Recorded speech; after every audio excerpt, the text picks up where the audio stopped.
Mackenzie, a spirited human living in Florida, discovers she is the fated mate of Ryder, a powerful alpha werewolf.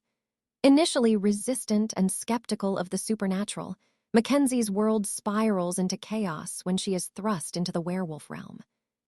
Navigating new powers, rivalries, and a growing bond with Ryder, she struggles to embrace her destiny while uncovering hidden truths about herself and her place in this new world. Amid territorial disputes, betrayals, and the complexities of love, Mackenzie must decide whether to fully accept her role as Luna or fight for her independence in a world that challenges everything she once knew. "You coming, Mac?" I heard my dad yell from downstairs. We were going hunting today and my dad wanted to go before it got too hot.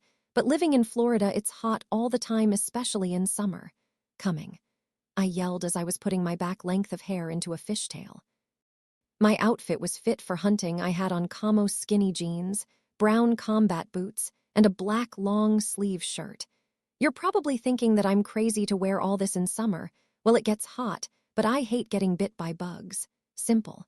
I grabbed my daggers and put on my waist holster and slid my 10 I had in. Then I grabbed my bow and slung it over my shoulder and put on my sheath that held my 20 arrows over my back and went downstairs. "Got everything?" my dad asked, and I nodded. "I'll go get Riley," I said, then walked outside.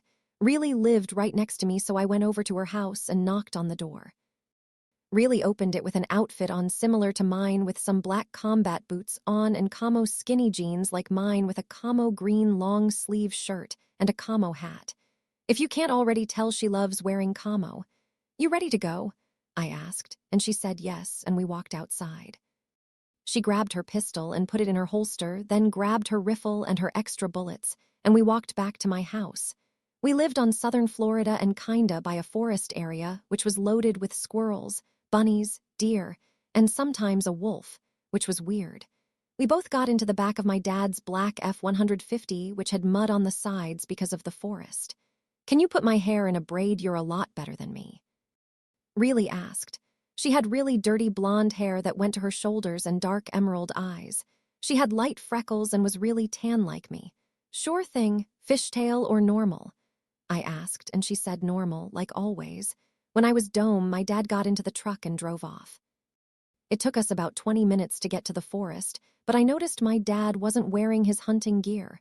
"Are you not hunting today, Dad?" I asked. "Sadly, yes, your mother asked me to help set up for some party thing.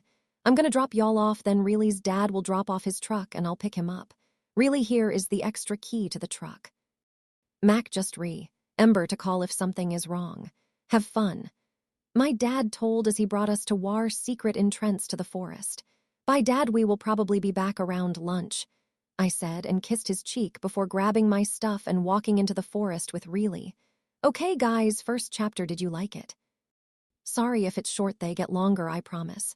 I know that they might suck at the beginning, but trust me, just bear with me. I'll keep updating and all that crap, so peace. D. Aaron 3, hey, look over there, I said to Riley when I saw 2 rabbits. I grabbed my dagger and aimed. Riley grabbed out her gun, then clipped her silencer to her pistol so we would scare anything else away. We both shot at the same time, and I hit mine in the eye and Riley hit hers in the side. An okay shot. I ran over to go pick it up. We sometimes take these animals home, but it normally if we get a deer or something big. Rabbits and squirrels, etc. It was just a hobby to shoot those. I'm not a killer or anything, they just make great targets. Plus bunnies reproduce like crazy, so they've got nothing to worry about. Nice shot, Riley said. You too, I told back. Thanks, but I need to work on my aim. If that was a deer, we'd be wasting meat because of the bullet. Riley said, and I nodded, and we continued walking. I sniffed the air and saw where the wind was blowing, then flowed it. I smelt a deer and I got out my bow. You find any? I cut Riley off. Then I nodded over to the deer, who went behind a big rock. I threw a pebble at it, and then deer moved, so I pulled back my string to my ear and aimed. I let the arrow go, and the deer didn't see it coming before the arrow went into his skull. Yes, I yelled. Great job. Let's go put it in the truck and let's see if we can find one for my family. Riley said as we walked closer to the deer till I heard a rustle in the bushes. Really, wait, I yelled. But just then, a giant wolf, and I mean giant brown wolf, jumped out of the bushes and onto Reilly. "No!" I yelled before taking out a dagger and throwing it at the wolf and hitting it in the stomach, making it fall off Reilly. "Are you okay?" I yelled, running up to her. "Yeah, I'm fine. Thanks for saving me," she said, and I hugged her. I walked back over toward the wounded wolf to get my knife. I made sure to keep another in my hand just in case. I took my knife out and swiped the blood off on my pants. I put the new one back in but kept the old one in my hand. I heard a loud growl from the bushes, and I guess Reilly heard it too because she pulled out her rifle and cocked it. I got my bow out and loaded it with an arrow and was ready to fire. 3 more wolves jumped out, and the biggest one was jet black and tackled me to the ground, knocking my bow out of my hands. I saw a slightly smaller wolf than the one on top of me on top of Reilly. The black wolf's eyes were pitch black, and he growled at me. I shrunk back into the ground, and then the wolf's expression softened. His eyes turned into a dark gray-blue color, and he motioned over to the gray wolf.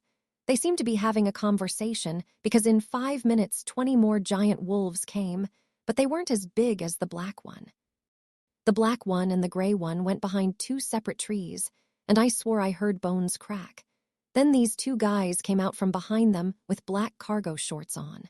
One guy was about 6.5 and had jet black hair and dark gray-blue eyes. The other guy looked about 6.31/2 to 6.4 and had really light brown hair and bluish-green eyes, but more green than blue. They both had 8 packs and were really tan and HOT, like HOT hot. The one with black hair walked up to me and growled. What the fuck, why did he growl? I looked over at Reilly, but she just shrugged and started to back away as the guy with brown hair started walking towards her. "Mine," the guy with black hair said. Then I saw 5 more wolves come behind him. "Excuse me," I said, raising an eyebrow. "You're mine," he said again, very huskily, and I would have melted if I wasn't scared for my life. I started to back up, but I ran into a tree. Then Ike remembered that I had knives. "Really, catch," I said, throwing one of my knives towards her. I got one of mine out and said in the best deep voice I could do, "Back up." I held my knife up, but he just stood there like it was a feather. I was getting annoyed, and this guy was being weird, so I went to stab him, but in a split second he had my knife in his hand. What the actual fuck? "Hey." "What the hell?" I yelled. "Oh, princess, don't use those words. They're too nasty for your pretty little mouth," he said. "This mystery boy tried to touch my face bit. I need him where the sun don't shine." He grunted and fell over. That's when I ran for my bow. I still had my sheath of arrows, so I grabbed one out and pointed it at him. Every move he made, I moved the aimed arrow. "Calm down, princess," this guy said. So I shot the arrow and it pinned him to the tree. I grabbed another arrow and loaded it. "Don't call me that, PR, the next one goes in your head." I growled. "Ryder, we might want to do this now or never," the guy with brown hair said. I guess his name was Ryder. "Shut up, Xander, she's harder than it looks. At least your mate is corroborating," Ryder said. "Yes, Alpha," Xander said. "Wait, Alpha." "Mate? What's a mate and what the fuck is an alpha?" I asked, pulling the string back to my ear. "Toss me the rag," Ryder said, and Xander threw a white rag, but I let go of my arrow and it hit the rag right before Ryder could catch it. "Why be so difficult, Mackenzie?" Ryder said, so I grabbed a knife. "How do you know my name?" I said with the knife in my hand. In a split second, he was in front on my and had a rag over my mouth, and I realized it was chloroform. I was knocked out in a second, but I heard the faint screaming that came from Reilly until it stopped. I woke up in a fancy king-sized bed with silk, burgundy sheets, and black pillows. It was weird because this wasn't my room. My room wasn't this big, but then the memories from yesterday flushed back to me. "Oh my God," I whispered. I tried to get up, but my ankle was tied to the bed. I was still wearing my clothes from yesterday, but they took my weapons. Except for my spare pocket knife I kept in a pocket inside my pants. I grabbed it and cut off the rope. I snuck out the door only to find a long hallway full of doors. I walked down until I heard a thud from another side of a door. I opened the door to see Reilly face down on the floor next to a bed and her ankle tied to the end. "Oh my God, Reilly." I yelled and ran to the bed and cut off the rope. "Thanks, girl. We need to get out of here. Our parents are probably worried sick," Reilly said, and we heard the door close. Ryder and Xander walked in. No need to do that, your parents already know. You'll be staying here, Ryder said, so I stood up with my pocket knife in my hand. No, I'm not, and neither is she. I'm going home whether you like it or not. I growled, and Ryder's expression softened and a look of hurt crossed his eyes. But he covered it up as soon as it came. Just let us explain, Xander said. No, Xander, not until they're ready. Ryder growled and Xander whimpered. I cocked my head at them. What the hell, Really said. You thinking the same thing I am, Mac, Really said, looking over to me, and I nodded. She got out her pocket knife and we both smirked. Ryder, what are they doing? Xander asked nervously. Now, I yelled, and we both kicked them in their gut and put our knives in their shirts and pinned them to the wall. We quickly sprinted out and ran to a window. We are too high up, we have to find another way, Really said. Then I heard a door fly off its hinges. Did you hear that? The door Thake tore it off. I told Really, but she looked at me like I was crazy. Mac, we are a story above them. How could hear them? She said, and then I saw them running down the hall to get to us. We have to get out now. You jump, I'll hold them off, just go get help. I yelled, but she stood her ground. No, we're in this together, so we are gonna get out of here together. Really said, and I smirked, so I got in my fighting stance. Really and I took boxing lessons together, so we knew how to kick ass. Really had more experience, though. I skipped classes to hunt. She had more combat experience, but I had weapons strengths. That's why I have better aim. You girls trying to escape, Xander said, and I saw Ryder crossing his arms. Now. Really nodded, and I smirked. Why are they smiling like that? Xander asked. I don't know. Ryder said, but I ran up and punched him in the nose. He grunted, but that just made me smile more. I kicked his feet underneath him. I saw he had ropes in his back pocket, so I tied up his hands and legs. Really went straight for Xander's knees, so he fell to the floor, but he had handcuffs, so she put them on his hands and feet as well. Good job, I said, and we high-fived. Then we ran down the hall, only to be grabbed by strong arms. They put handcuffs on us and turned us back towards Xander and Ryder. Let us go, assholes. Really shouted. What would you like us to do with them, Ryder? The guy that was holding me said. Bring them to the living room and call someone up to help us out of these. Ryder said. Then the guys holding us nodded. THN started to drag us downstairs. Let me go. I yelled and Really started to struggle more, and the guy holding her wasn't strong enough to keep her down. I started to struggle like she did, and the guy holding me was having a hater time too. I saw the front door right in front of us, so I looked over to Really, and she nodded, so we both stomped on their feet, then punched them in the face. They got knocked out. We both ran to the door and opened it, then ran out towards the forest near it. Come on, Really, we have to get back home. I yelled. Not so fast. Look what we have here. I heard a voice say, so I stopped, but I don't think Riley did because she ended up running into the guy that said that. Oh, who puts a wall in the middle of the woods? She grunted, and I had to chuckle. But the guy grabbed her, and then 2 more guys walked out from behind trees. What do you guys want? I growled. We know that you girls are with Ryder and Xander, right? One guy asked. No, they just took us and won't tell us what is going on. Really yelled. Then let me enlighten you. Do you girls believe in werewolves? The same guy said. PFFT, in Twilight, werewolves are fake. I scoffed. Actually, sweetheart, werewolves are real. I'm one and the rest of these guys are, and so are Xander and Ryder. That same guy said. Then it happened. He turned into a giant brown and white wolf. Then the rest of them turned into wolves too. Holy shit. Really, we have to get put of here. I yelled, and she agreed, so we started to run, but 2 wolves stopped us. Help! Really yelled. Just then, 2 familiar-looking wolves jumped out and growled at the other wolves. Alpha, we are going to need backup. The gray wolf said. Did you heat that, Really? I asked. Hear what? She asked. They are talking to each other. I said, and she looked at me like I had 2 heads. You don't hear them talking, it might just be my imagination, I said, and shrugged it off. Then more wolves came out, and then they all started fighting. They just started to growl and rip each other throats out. I noticed that 2 guys had gotten away, but I was too much in shock to speak. I was pulled out of thought when Really grabbed my shoulder. We have to get out of here, she yelled, and so I started to run. Get her. I can't have her getting away. I heard in the back of my mind, so I sped up, and so did Really. I looked back to see if they were following us until I ran into a tree. Wait, trees don't have arms? I looked up to see Ryder holding onto my waist. Right now, I didn't care, so I let him carry back toward the house. Are you okay, Mackenzie? Ryder asked, putting me on the couch. You're really a werewolf. I stuttered, still afraid. Yes, I am, but I'm not bad like those other guys back there. Those guys were rouges, and before you ask, rouges are wolves that have either left or have been banned from their pack. He told me. What's a? He cut me off. A pack is a group of werewolves. They have a leader called an alpha, which is what I am, and my beta, which is like a second in command, is Xander. My third in command was one man. I don't know if you have seen him, but his name is Jace. Rooter said, but I still had a lot of questions to ask him, like what's a mate and all that junk. But right now I need to find Really. Where's my friend? I asked, getting worried.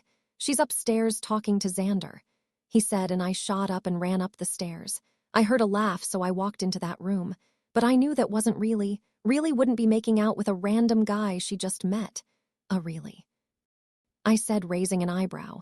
Oh, hey, Mac. BRB Xander. She said sweetly before walking over to me. When we closed the door, I slapped her across the face. Are you fucking serious? First off, have you forgotten that he helped kidnap us? And on top of that, you just met him. I yelled. Oh, please, Mac. We all know what you do with guys you just met. I'm surprised that you and Ryder aren't sewn to the hip by now. Really says, laughing. Oh my God, really? I said. What did she do with guys she first met? I heard someone growl. Oh shit, it was Ryder. PFT nothing. I mumbled before sprinting down the stairs. I ran into the kitchen and there was a girl there. Hey, wait up, what you running from? She asked, all chilled. I think I like her. Mackenzie, Ryder growled. That, protect me, I said, and she nodded. Piper, can I please have my mate back? Ryder said. No, I'm talking to her, so you have to wait your turn. Now run along. I guess this girl named Piper said. He grunted but walked away. Okay, I'm guessing you're Mr. Alpha's mate? Yeah, that sucks. Why? Because being an alpha's mate means that people will know you're important because you'll be the Luna and all. Wait, what's a Luna? The Luna is the mate to the alpha. She is also like what people use as a role model and such, like a parent figure. The pack will protect their Luna at all costs. What's a mate? A mate is like a wolf's other half. He reason you eat, sleep, and breath, like a soulmate. Oh, you're a lot easier to talk to than Ryder. Yeah, mates tend to be really protective of their mates. Especially alphas. By the way, what's your name? Mackenzie, but most people call me Mac. I told, extending my hand, but she gave me a hug instead. Well, I'm Piper, she said, and then I finally took her all in. She had light teal-colored hair with dark blue highlights, which was weird but cool, and her eyes were a normal blue. She was about my height and was tan. How old are you? 18 to 19, Piper asked. I'm 17, you. OMG, I'm 17 too. Cool, someone else my age. Well, my best friend Really is here too. She's also 17, but I'm turning 18 later this month. But Really's in is September. The month is June.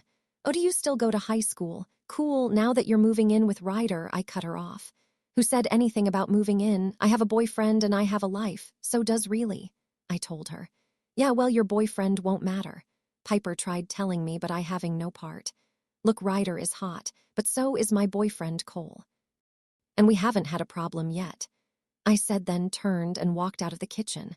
I walked up the stairs to Really and told her about everything, so we made up a plan to get the hell out of Doge. Our plan was to wait while they were asleep or away and grab any weapons we could find and leave. Go back to our normal lives. Forget everything that has happened. It was night now and Really, and I had found where they hid our weapons in this 3-story house. I had my bow and my sheath of arrows, but I gave Rolly my knives but kept 2 just because we couldn't find her silencer to her gun. She still had her pistol, though. She said it was her favorite.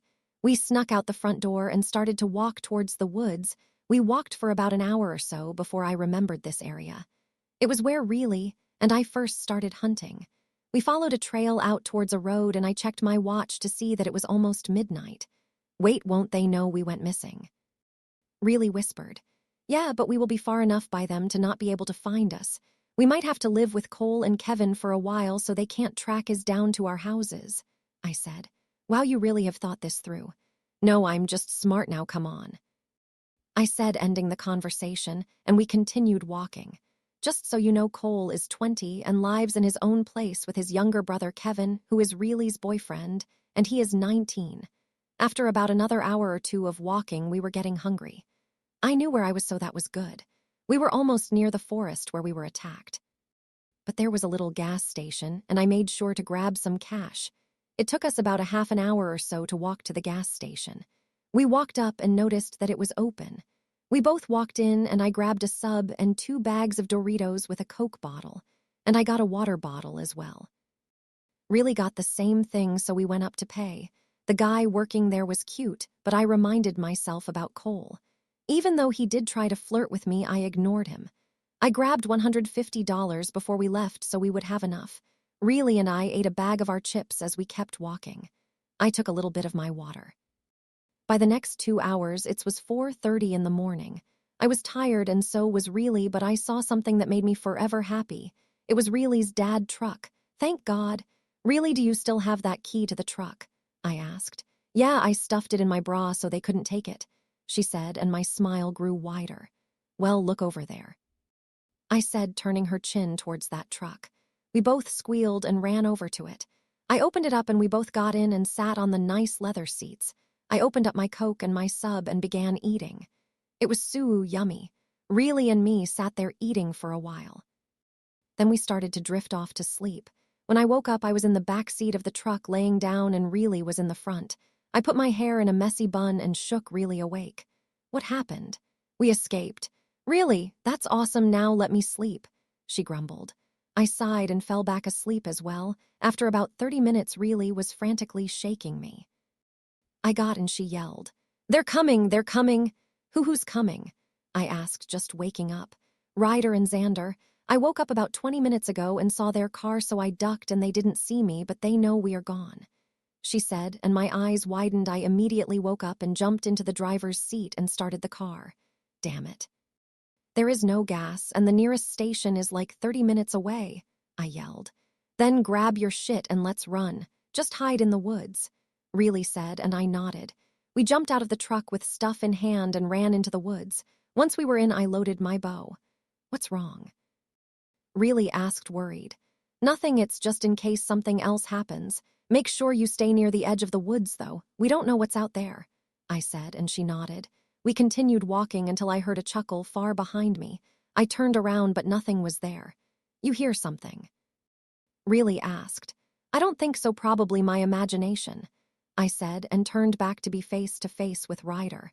Oh, it wasn't your imagination, my sweet mate, Ryder said sweetly. I looked over to Reilly to see her blushing as Xander's hand was on her cheek, but she wasn't smiling. Don't touch her, I yelled and started to go over, but Ryder grabbed and pinned my arms behind my back, making me drop my bow. His giant hand clasped on my wrists as he unclipped the buckle to my sheath, and it fell to the floor. Ryder nodded over to Xander, who then turned Reilly around and handcuffed her. Ryder did the same to me and picked up my things. Ha ha, bastard, you didn't see my knives. Search them, Ryder said. Damn it. Xander found all of my knives on Reilly and Ryder found mine. Okay, Mac, look at me, Ryder said, tilting my chin up. I'm only doing this because I can't live without you. I hate to do this, but I can't have you leaving. It's the same thing for Reilly and Xander, but I think Xander has gotten to explain more things to Reilly. That is why she's more comfortable with him, Ryder said, and I nodded. Can you at least please take these handcuffs off? I asked, putting on my best puppy dog face. Okay, fine, as long as you don't try to escape, Ryder said, undoing my handcuffs. I took off sprinting as soon as he did. Run, Mac, I heard Reilly scream. I started to run faster, but I heard the footsteps of Ryder approaching. Haha, mistake, you little bitch. I know these woods inside and out. I quickly took a sharp turn at a tree and heard a thud. He probably hit the tree. Idiot. I cut another tree and then kept running.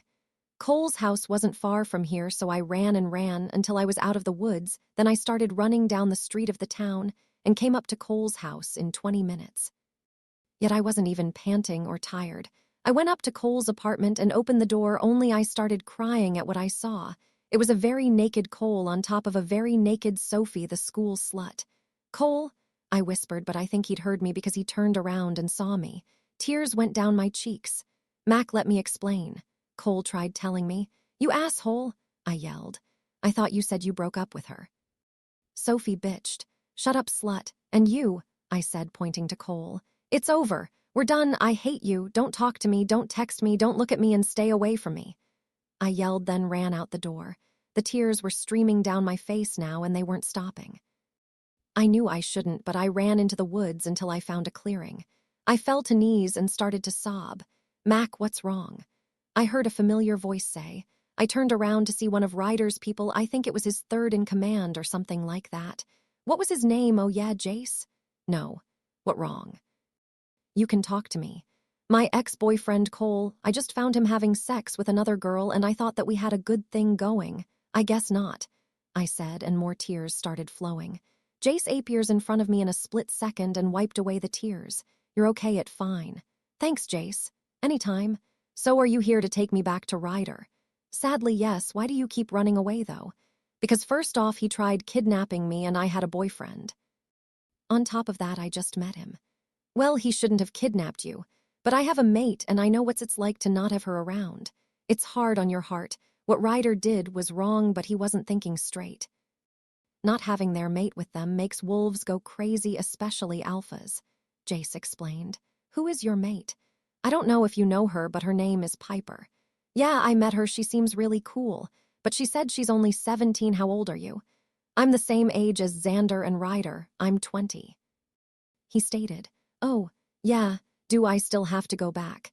Yes, but I'll make sure you hang out with Reilly and that Ryder doesn't try to be overpowering. Alphas can be like that. Okay, I think I'm ready. I still have questions, though. Sure thing, we can talk about them in the way. Okay. Cool, let's go. Jace said, helping me up. Okay, guys, I know this is short, but whatever. Wattpad was being stupid and stuff, so I had to get this chapter up because it wouldn't let me save, so I had to finish this quickly. Love y'all so much and hope you have wonderful lives. See you next chappy. Bye, Aaron 3P Aaron is my real name.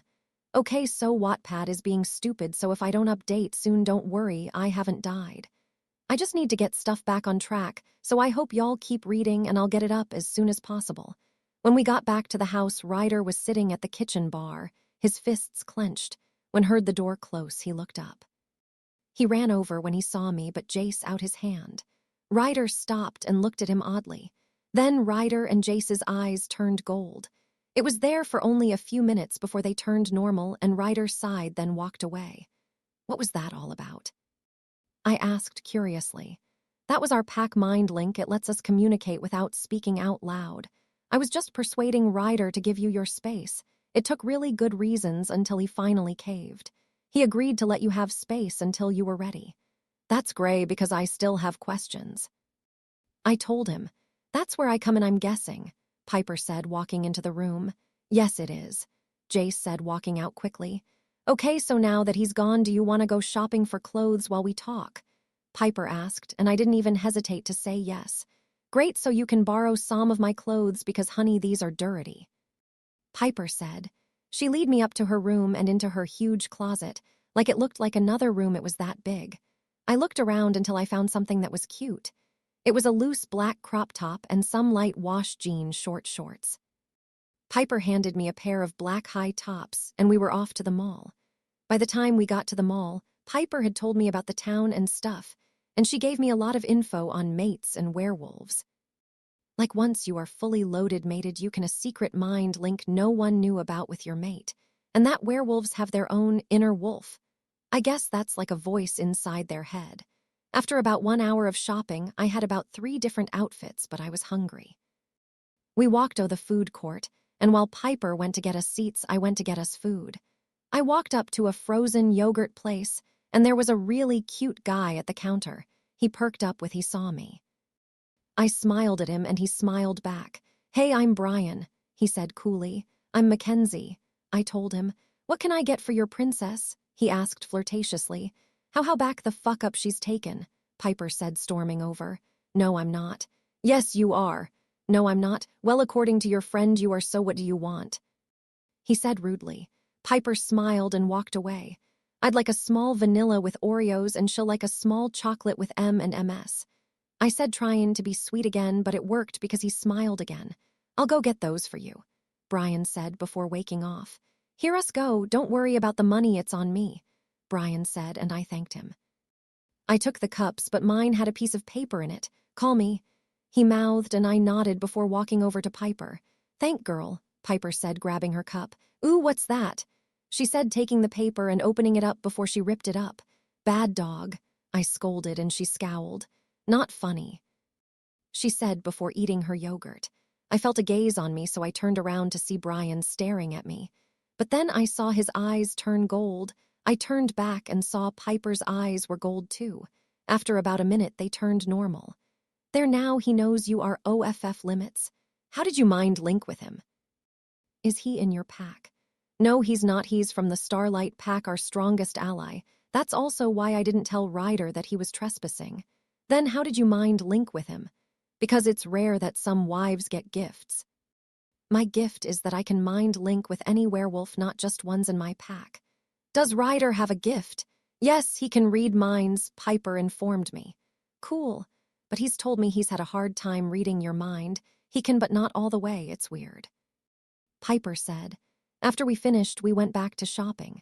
By the time hit 6 o'clock, we had shopped for 3 hours, and I got 30 different outfits on Ryder's credit card, 25 pairs of shoes, and a few dresses. I might have still been Madam Him when I went shopping. Which is why I spent so much. I also learned about wolves and stuff, that since I was now Luna, I had to know that our pack was the Midnight Moon Pack, which was a cool name, I guess, and that our pack was the biggest in the US. When we got home, everyone was in the living room, and by everyone, I mean Ryder, Xander, Jace, and Riley, who was sitting on Xander's lap on the love seat. I gave Jace and Riley a hug, and gave Xander a high five since he couldn't get up because Riley was sitting on him. I gave Ryder a hug as well because I became more comfortable with him after Piper told me more about mates, but I'm not his until he asks me out. So it's 7:30, let's go eat, Xander said, and Riley agreed. Let's go to something fancy so I can get Mac into the heels I bought for her, Piper squealed. You got Mac into buying heels? Yay, she's becoming a girl, Riley yelled, and everyone laughed. Okay, so go get ready, shoe, Piper and Riley said, pushing me up to Ryder's room. I decided to pick out my favorite dress. It was a pure white, tight, long-sleeved dress that was mid-thigh and backless. I had a sparkly gold lace on the edge of the sleeves, and I thought it was so pretty. Then I paired it with putting on the white, strappy sandal 5-inch heels Piper picked out. I put my hair in a Katniss-style braid and put on light mascara and gold eyeshadow with light-colored lip gloss. When I walked downstairs, I saw that only Ryder was there in the kitchen. I guess they were still getting ready. Ryder was wearing a white V-neck that showed off his muscles and black jeans and black Vans. He looked hot. You look beautiful. Thank you. You look great too. So, Mac, Ryder started, then scratched the back of his neck. Yeah, I asked. Do you want to go to dinner with me tonight? We can get a separate table if you want to, Ryder asked nervously. Yes, I would love to go to dinner with you, and I want to sit alone so I can get to know you personally, I said, and he smiled. He picked me up and spun me around but quickly put me down. Don't worry, you're allowed to pick me up, I said before I kissing his cheek and walked into the living room to see everyone ready. I guess Riley and Piper had already gone shopping separately, so Riley had on a strapless hot pink dress that was a little tight but not like me, and it went about mid-thigh with a white braided belt. Piper was wearing a navy blue dress that was tight up top but flowed out at the bottom and went to the floor. Hers was mid-sleeve and was lace on the bottom part with light blue. I guess she had on silver heels or something, but it was hard to tell. The guys were all wearing sort of the same thing, so we all did a last check before we walked out the door and drove to the restaurant. Okay, we can celebrate, guys. Wattpad has become my friend again. Woohoo. I hoped you liked this update, and I'll be updating as much as possible, but my teachers just like giving me hours of homework, and it's annoying. Anyways, I love all y'all, and see you next chapter. D. Aaron 3. When we got to the restaurant, which was some fancy Italian restaurant, everyone let Ryder and I go in first, and we got our seats, which was far away from everyone else. This place looks so expensive. How can you afford it? I asked. The alphas of packs are very wealthy, and since I'm an alpha, I have lots of money. Okay, so I have my first question. You know that house that we are all at? Is that your house? Because I swear I see random people walking around. I told, and Ryder smirked. That's our pack house. It's normally for the new members until they find homes, but also is where we have important meetings. The top floor is where all that happens.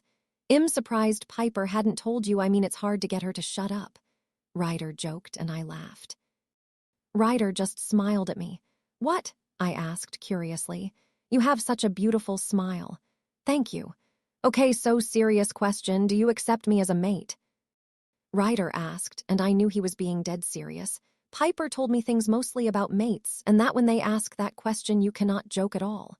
Ryder, now that I know more about werewolves and mates and the reason you took me away, I will accept you to be my mate, and I am honored that I am yours, I stated, and Ryder's face was so happy that it made me smile and do something I never thought I would do.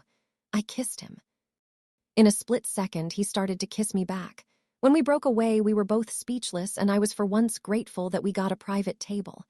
I'm so glad that we are mates, I said, and Ryder's smile dropped a bit. What's wrong? And don't try lying. It's like my superpower to know when people are lying. I said seriously. Well, technically, we aren't completely mated. Yet, Ryder said. What do you mean by yet? I asked, becoming irritated. Well, we have to complete the mating process, Ryder said, and I knew exactly what he was talking about. No. Why not? Well, I am 17 and you're like 20, so that would be illegal, and I don't want sex right now. I know it's going to be hard for you, but how will my parents take this? If and when my dad finds out, you won't be able to come near me because that's how protective he is, I said, and Ryder groaned. Oh, and if you didn't know, Piper told me all about the mating process, which is when the male mate marks the girl with a symbol, which they are all different, but it pretty much shows any unmated male that you are taken and off limits. The next stage is pretty much sex, but more intense. When you are done with the mating process, your two scents mix, and then everyone who can smell knows you're mated. There was silence for a bit, until I broke it asking what he was getting for dinner. Steak and potatoes. Ryder said, and I rolled my eyes. Typical dog, I joked. Hey, that's very offensive, Ryder pouted. Aw, poor pup. I joked again. A pup is like a newborn werewolf, and they are very weak. I am not a pup, Ryder growled. Chill out, babe, it was a joke, I said, and kissed his cheek. Ryder calmed down, and just in time to order our food. I got lobster ravioli, which was yummy. When dinner was over, I learned a lot about Ryder and found out he was really funny and extremely sweet. We actually got so close that we looked like we were sewn at the hip when we left the restaurant. Like seriously, I was pushed up against Ryder and he had his arm wrapped around me. It was the same thing with the rest of our group. I guess from what I heard is that we all had separate tables. As soon as we got home, Ryder picked me up and carried me upstairs so we could get ready for bed. I went into the bathroom and just put on one of Ryder's t-shirts, which went down to my knees. When I walked out, Ryder was shirtless in bed with the covers up to his waist. You tired, princess? Ryder asked, and I nodded. I cuddled up next to him and started to drift off into a deep sleep, but before I did, I heard the faint words, I love you, come from Ryder's lips. Ake gaisharez mupdate forewand, I hoped that you levedet bekaz. Isara hadafan time writing gatandafi. Auhaven tread the change, iswichet around, realisand max birthday just bekaz. Ithatitsut thembeter sin seats a weekend. Iwil bupdatingalatin mibst friendand, ire working ganursteries heru surnames at Galactic Star 117. Check out their book if you feel like it. Wealthatsittle next chapila viwalan tapu weekend d Aaron, 3 the. Next morning, I woke up around 11 o'clock, but I didn't feel the dip in my bed that I felt last night from Ryder being in the same bed as me. I looked over to see that he wasn't there, so I assumed that he already got up, so I decided to get ready. I went and took a quick shower and put on a bra and matching underwear and picked out an outfit. I put on a white fringed crop top that said I am just kitten across the front in neon pink letters. I know you're probably thinking, OMG, she's shut a slut, she wears crop tops like all the time. Well, newsflash, I'm not.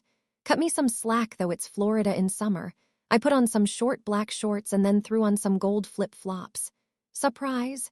Piper, Jace, really, Xander, Ryder, and a whole other bunch of people screamed. What's the occasion? I asked, rubbing my eyes. Hello, are you blind? Your 18th birthday is tomorrow," Really screamed. Then it hit me. "We are gonna have our parents come over and we are gonna celebrate and have a good time, but here's one present from all of us to you. It's casual, so you don't have to wear a dress. But it has to be bright so people know it's your birthday," Riley said, and she trapped me in a hug. "So why the celebration today?" I asked, confused. "It's a sneak peek of your party tomorrow, and Ryder is in charge of keeping you out of the house until 2 o'clock. But that's after we go shopping," Piper said, and I groaned. "Really, I don't like big birthdays," I whined. "I know, but it's your 18th, so you'll have to suck it up," she said harshly. "Well then," I said before walking into the kitchen to get coffee, "I have a special surprise for your birthday," Ryder said, walking up behind me and kissing me where my mark is going to go. "And what might that be?" I asked, turning around to face him.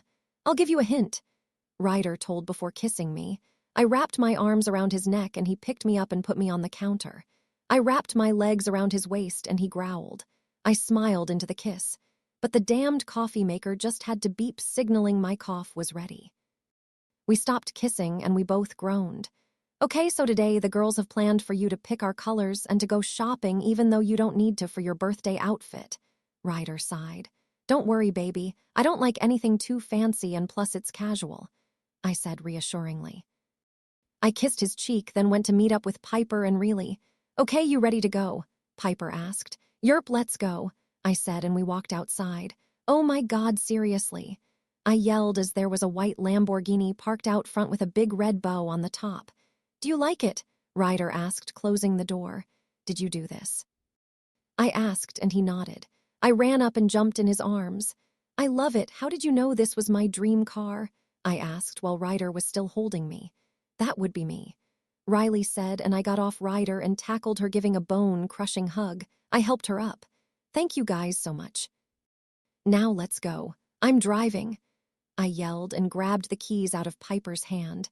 When sped off to the mall and we went to Forever 21. I went over to the clothes rack and picked out an outfit in 30 minutes.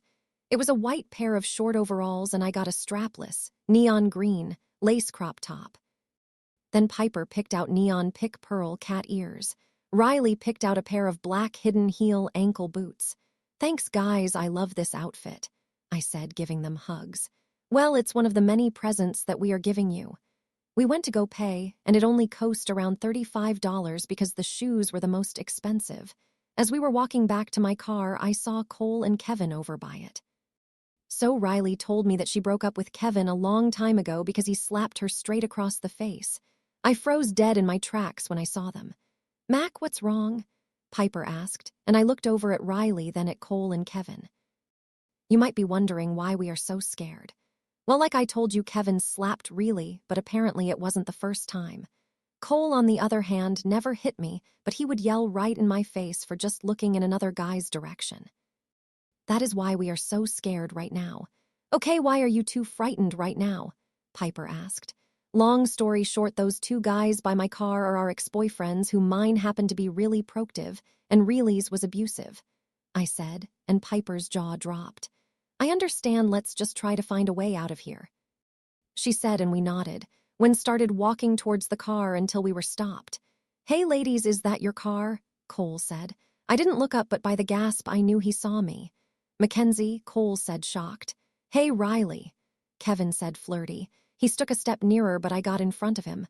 "Not another move," I said, standing in front of Riley. Kevin put his hands up in surrender and backed up. "Okay, so here is what is going to happen. We are going to leave and you are not going to follow us, unless you feel like getting your asses kicked," Piper said, and we made a beeline for my car, getting in and backing up.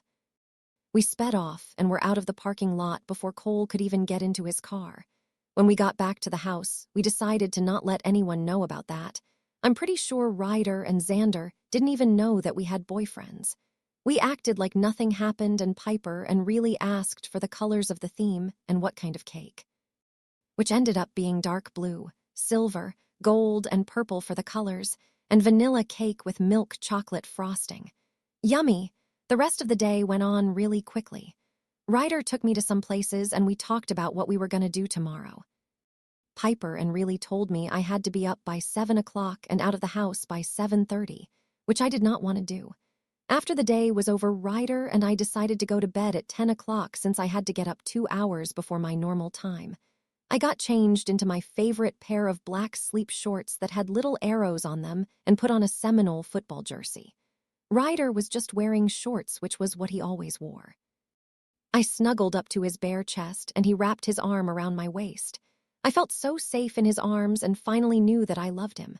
"I love you, Ryder," I said before drifting off into slumber. Okay, I bought a feelin' lovely reader new updates up. The next chapter will Mac's birthday and if y'all hadn't figured it out everything that Mac knows about werewolves will commuplater in this story. My goal is to five more chapters up this weekend and I hope ya like the chapter. D-bye. Aaron 3, babe, you have to wake up. Ryder whispered in my ear at 7 o'clock. I groaned and flipped over. Come on, princess, please. Just let's get out of the house and then you can sleep. Ryder cooed and I caved. I got dressed, but I was still tired and ended up falling asleep in the kitchen. I was half awake though, but I felt like I was being picked up. I always keep my promises. Ryder whispered before I heard the front door open and close, and I felt the heat from Florida. Ryder set me down in the car and he put my shoes and cat ears in the back seat of his cherry red Ferrari. I cuddled the seat and actually drifted off. I woke up in a bed, which was weird because I knew I left the house. Then I realized this bed wasn't as big as the one at the pack house, and it had different sheets. I looked around the room and noticed there was a kitchen a couple feet away from bed. "It's a hotel, Mac," Ryder said. He was probably reading my mind. "Asshole, you seriously rented a room just for me to be able to sleep?" I asked, and Ryder nodded. I went and hugged him. "You're the best," I mumbled into his shirt. I know, you want to go get breakfast?" Ryder asked. "Yeah, that would be nice. Let me fix my hair, though," I said, walking into the bathroom, and I put my hair in a messy side fishtail. "Here because I know you hate heels, so I grabbed these before we left," Ryder said, holding up a pair of neon pink slides. "And if you didn't know, I love colors that are bright, except for when I'm hunting." I squealed and then gave him a kiss. "Thanks, babe," I said and smiled. "Want to go eat now? They have a breakfast buffet," Ryder added, and I nodded. We walked down to the lobby hand in hand, and I realized that this hotel was really nice. The lobby was decorated with whites and golds and some silvers.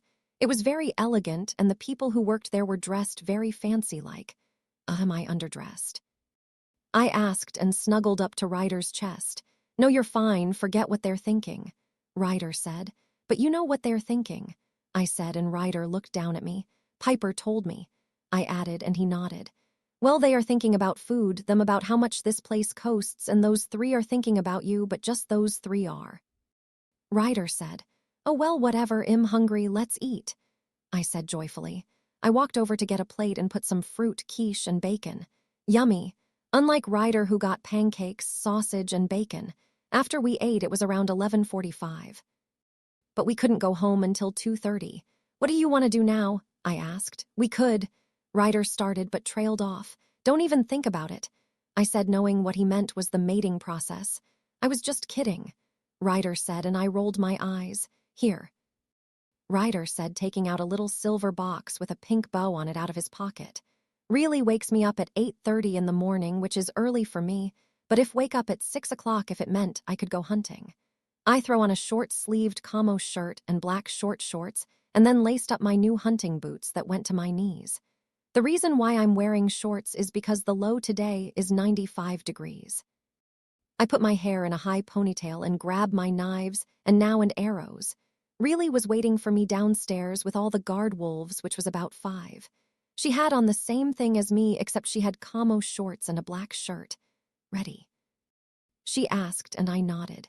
We let the guard wolves shift while we sprinted off into the forest. I loaded my bow but kept it down until I saw an animal. I heard a twig break, so I snapped my head in the direction it came, but nothing was there. I shrugged it off. Then I heard a tree brack fall, so I looked up and saw a girl and a little thing floating beside her. She jumped down from the tree and I got a good look at her. She had dark brown hair and the same color eyes. She was wearing all black, a long-sleeved shirt, long black cargo pants, and black combat boots. "What do you want?" I said, pulling up my bow. Trouble. She smirked and looked over at Reilly. I looked at the little thing floating beside her, and it was small, about 7 to 9 inches, and was decorated in purple designs across her skin and a dark purple dress. She was barefoot, though, and had wings. Before I could stop it, this girl pounced on Reilly, knocking the pistol out of her hand. "Get off of her." I yelled and tackled her off of Reilly. I heard Reilly groan and I saw a cut going down her arm. I growled at this girl, but she just smirked. She pushed me off her before she shifted into a all-light brown wolf. She growled at me, but I stood my ground. I only had my knives because I dropped my bow to get her off Reilly. Oh, look at the poor little human, not being able to protect herself.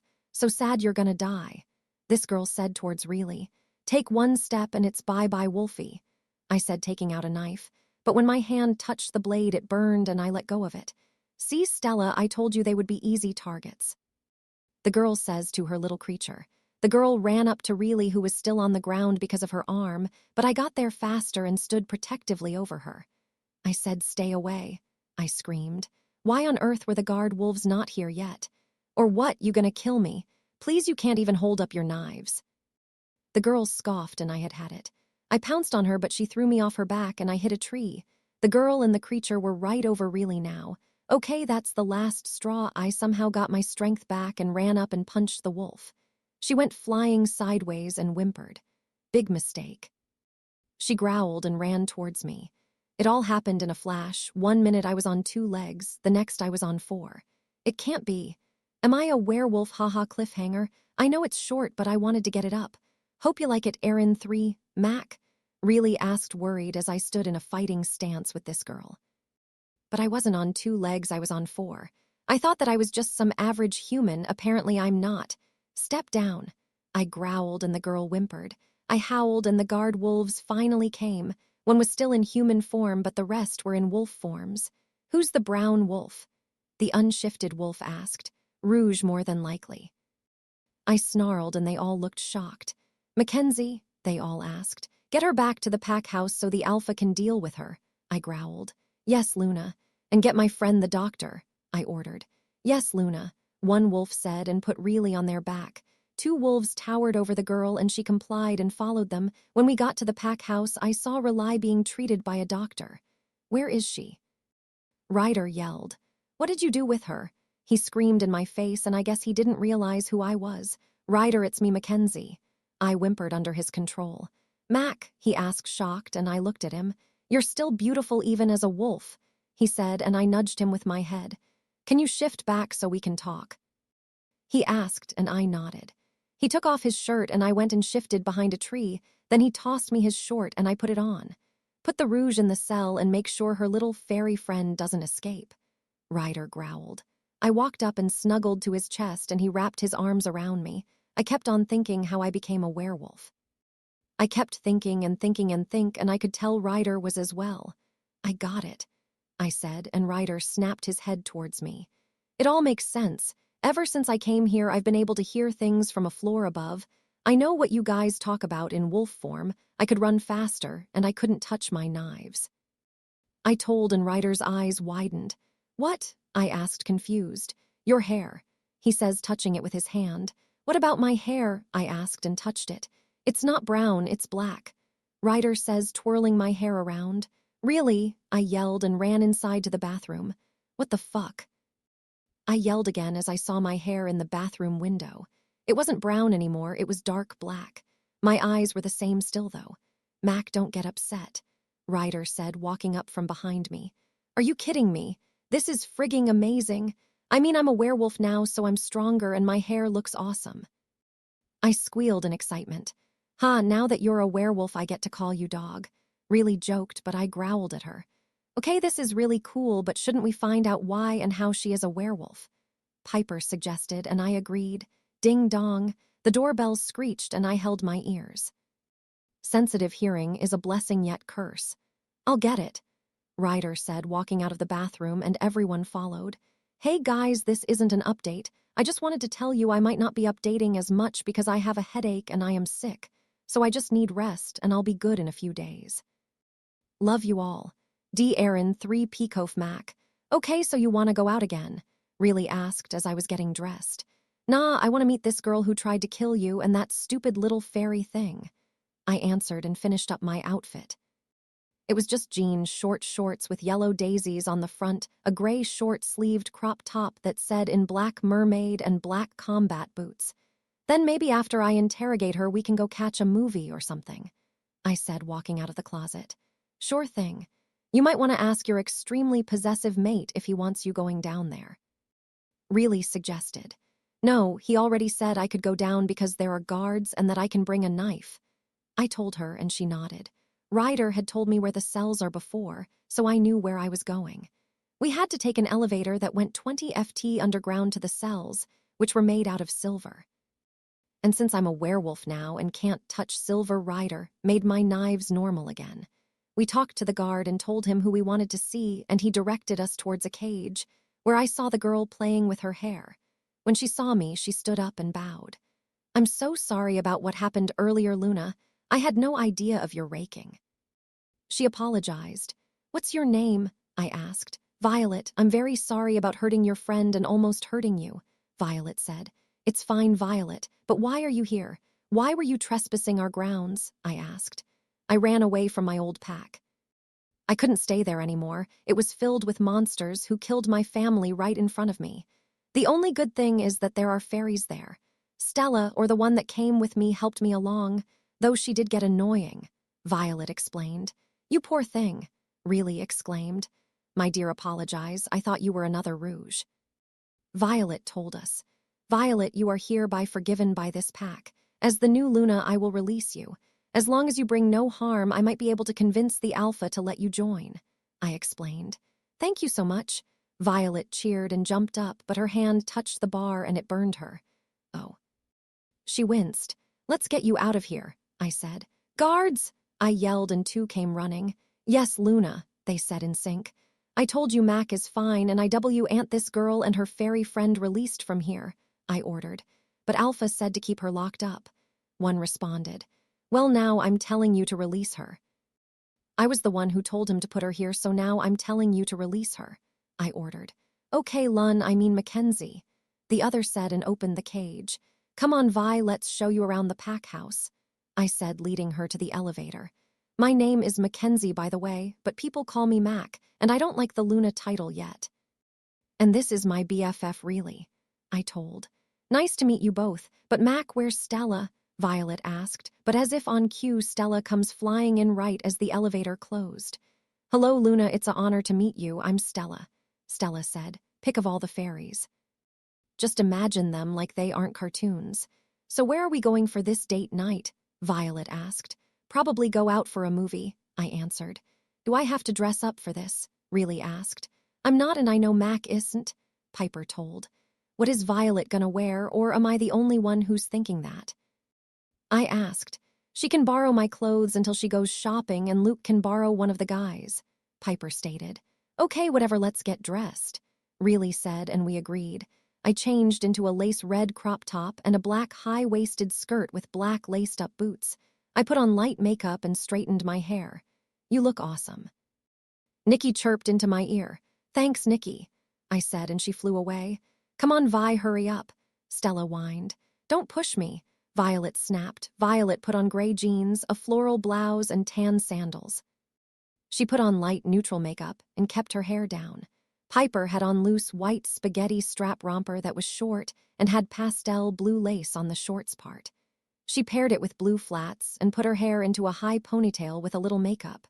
Really put on a cute flowy yellow sundress that was mid-thigh and had a little brown belt.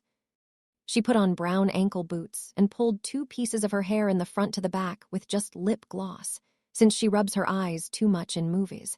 We all got compliments from our fairy friends. When we asked them what they were doing, they said they were just gonna explore the house. Stay away from the 3rd floor, that's where Ryder does all his business for the pack, so that's off limits. I told Nikki as we were walking down the stairs. She, Paige, Cease, and Stella flew away to who knows where. All the guys were in the kitchen and were wearing the things that they normally wear. V-necks, jeans, combat boots or Vans, and Luke W. is wearing a green beanie. Then I realized I was gonna wear a fedora. All the girls walked downstairs, but I hurried back up to get my hat. I ran back downstairs and everyone was already outside except for Ryder. "Hey, princess, you ready to go?" he asked, putting an arm around me. "Yeah," I answered. We walked outside and Piper and Jace were on the swinging bench. Xander and Reilly were chasing each other. And Violet and Luke were sitting on the steps talking. "Simon, guys, let's go." Ryder yelled and started walking with his arms still around me. "So where are we going?" I asked, looking up at him. "Well, wherever we are going, we walking since Xander decided to get the tires popped," Ryder said, shouting when he said Xander's name. Not my fault that there was a nail in the street. He called from behind us. We were in a line. Ryder and I were first, then Reilly and Xander, then Piper and Jace, then finally Luke and Violet. "Yeah, whatever." Ryder called back and turned back to me. "Will you carry me?" I pleaded. "No, princess, you can walk," he told me. I pouted and crossed my arms. I woke up next to Ryder, who was smiling in his sleep. I got up quietly so I wouldn't wake him and walked over the mirror. I pulled back my shirt to look at my mark. It was a dark wolf, which was Ryder, and a light wolf, which I guess was me. They were both on a small hill looking up into the moon with stars around it. Keep in mind, it's not a tattoo. It didn't have any colors. But when you look at it, it doesn't look like a tattoo. The mark was small but very detailed. It was right where your neck ends and your collarbone starts on the left side. I closed my eyes as I felt a presence behind me. I lifted my head up so my mark was exposed and Ryder kissed it. "Good morning, beautiful," he whispered into my ear. "Hi," I said, and opened my eyes and looked into his gray ones. I turned around and put my hands on his chest and snuggled close. "When your mate marks you, you can't stand being apart from them." Piper told me her and Jace didn't even want to leave each other to go to the bathroom, so they waited outside the door for each other. I didn't believe it at first, but Ryder and Xander and the rest of the pack confirmed it was true. Ryder walked back towards the bathroom to take a shower, and I went to the closet to get clothes. I picked out a black tank top that had a ripped back and said "Chill BRO" on the front in blue letters. I paired it with dark and light washed tie-dye short shorts. I put my hair in a messy bun and out on light makeup. Ryder was out of the shower in a pair of shorts when I walked out of the closet. His 8-pack was visible and he was smirking at me. I put on little footy socks and ran out of the bedroom. Ryder got up and chased after me. I raced down the stairs and saw Piper, Jace, Violet, Luke, Reilly, and Xander eating breakfast. I went and hid behind Piper. "Hide me," I said. Piper sniffed the air and Jace looked confused, so he sniffed the air, then the rest of the werewolves did. "Let me see it," Piper said, turning around to face me. "Wait, what's going on?" Reilly asked, confused. I pulled down my tank top sleeve and exposed my mark. Piper squealed and hugged me. "Yay, my baby's all grown up," she squealed, and Violet and Reilly came up to look at it. "It's so pretty," Violet said. "Yay, now we're twining," Reilly said and showed me hers.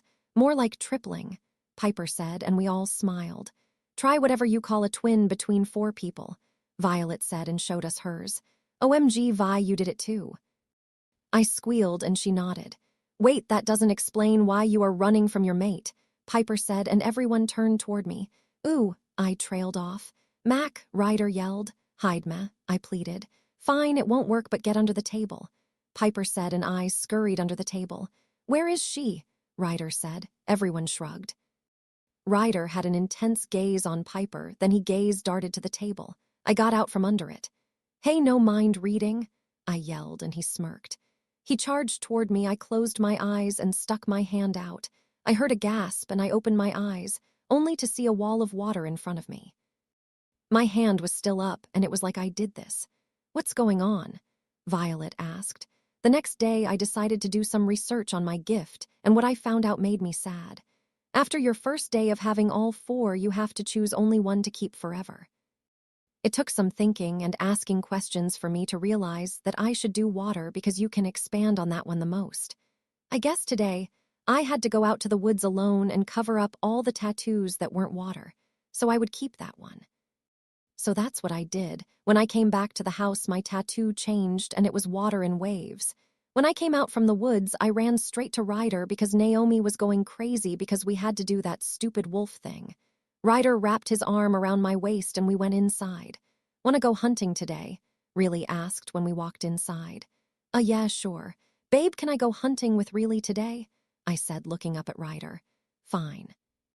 He huffed and walked away. I love you, I called after him. Yeah, okay. He called back and I turned to Really. So which one did you keep? She asked. Water, I said, and made a little bubble appear, and I started swirling it around with my fingers. How do you get the water? Do you just look for a source or what? She asked. I think I just make it appear. I don't feel like I have to bring it from a source, but I don't know, I said. Well, let's get going before all the animals are gone.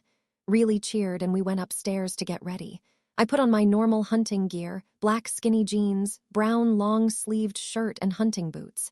Let's go, I said to Really, and we went downstairs to get our stuff. Can we go to our old woods? I'm not used to these and they seem more dangerous. Really pleaded. I gave in right away. We can take Xander's truck, Really said, and I nodded. I'm so happy to be hanging out with my best friend today. It seems like we never hang out anymore. Rayleigh said, and I agreed. So where do you want to go first? Our special hunting spot or somewhere random? I asked, getting out of the truck, and slung my sheath and bow over my back. Special spot. I heard on the news that there was going to be hunters out here today, and I want our place to be private. Really explained.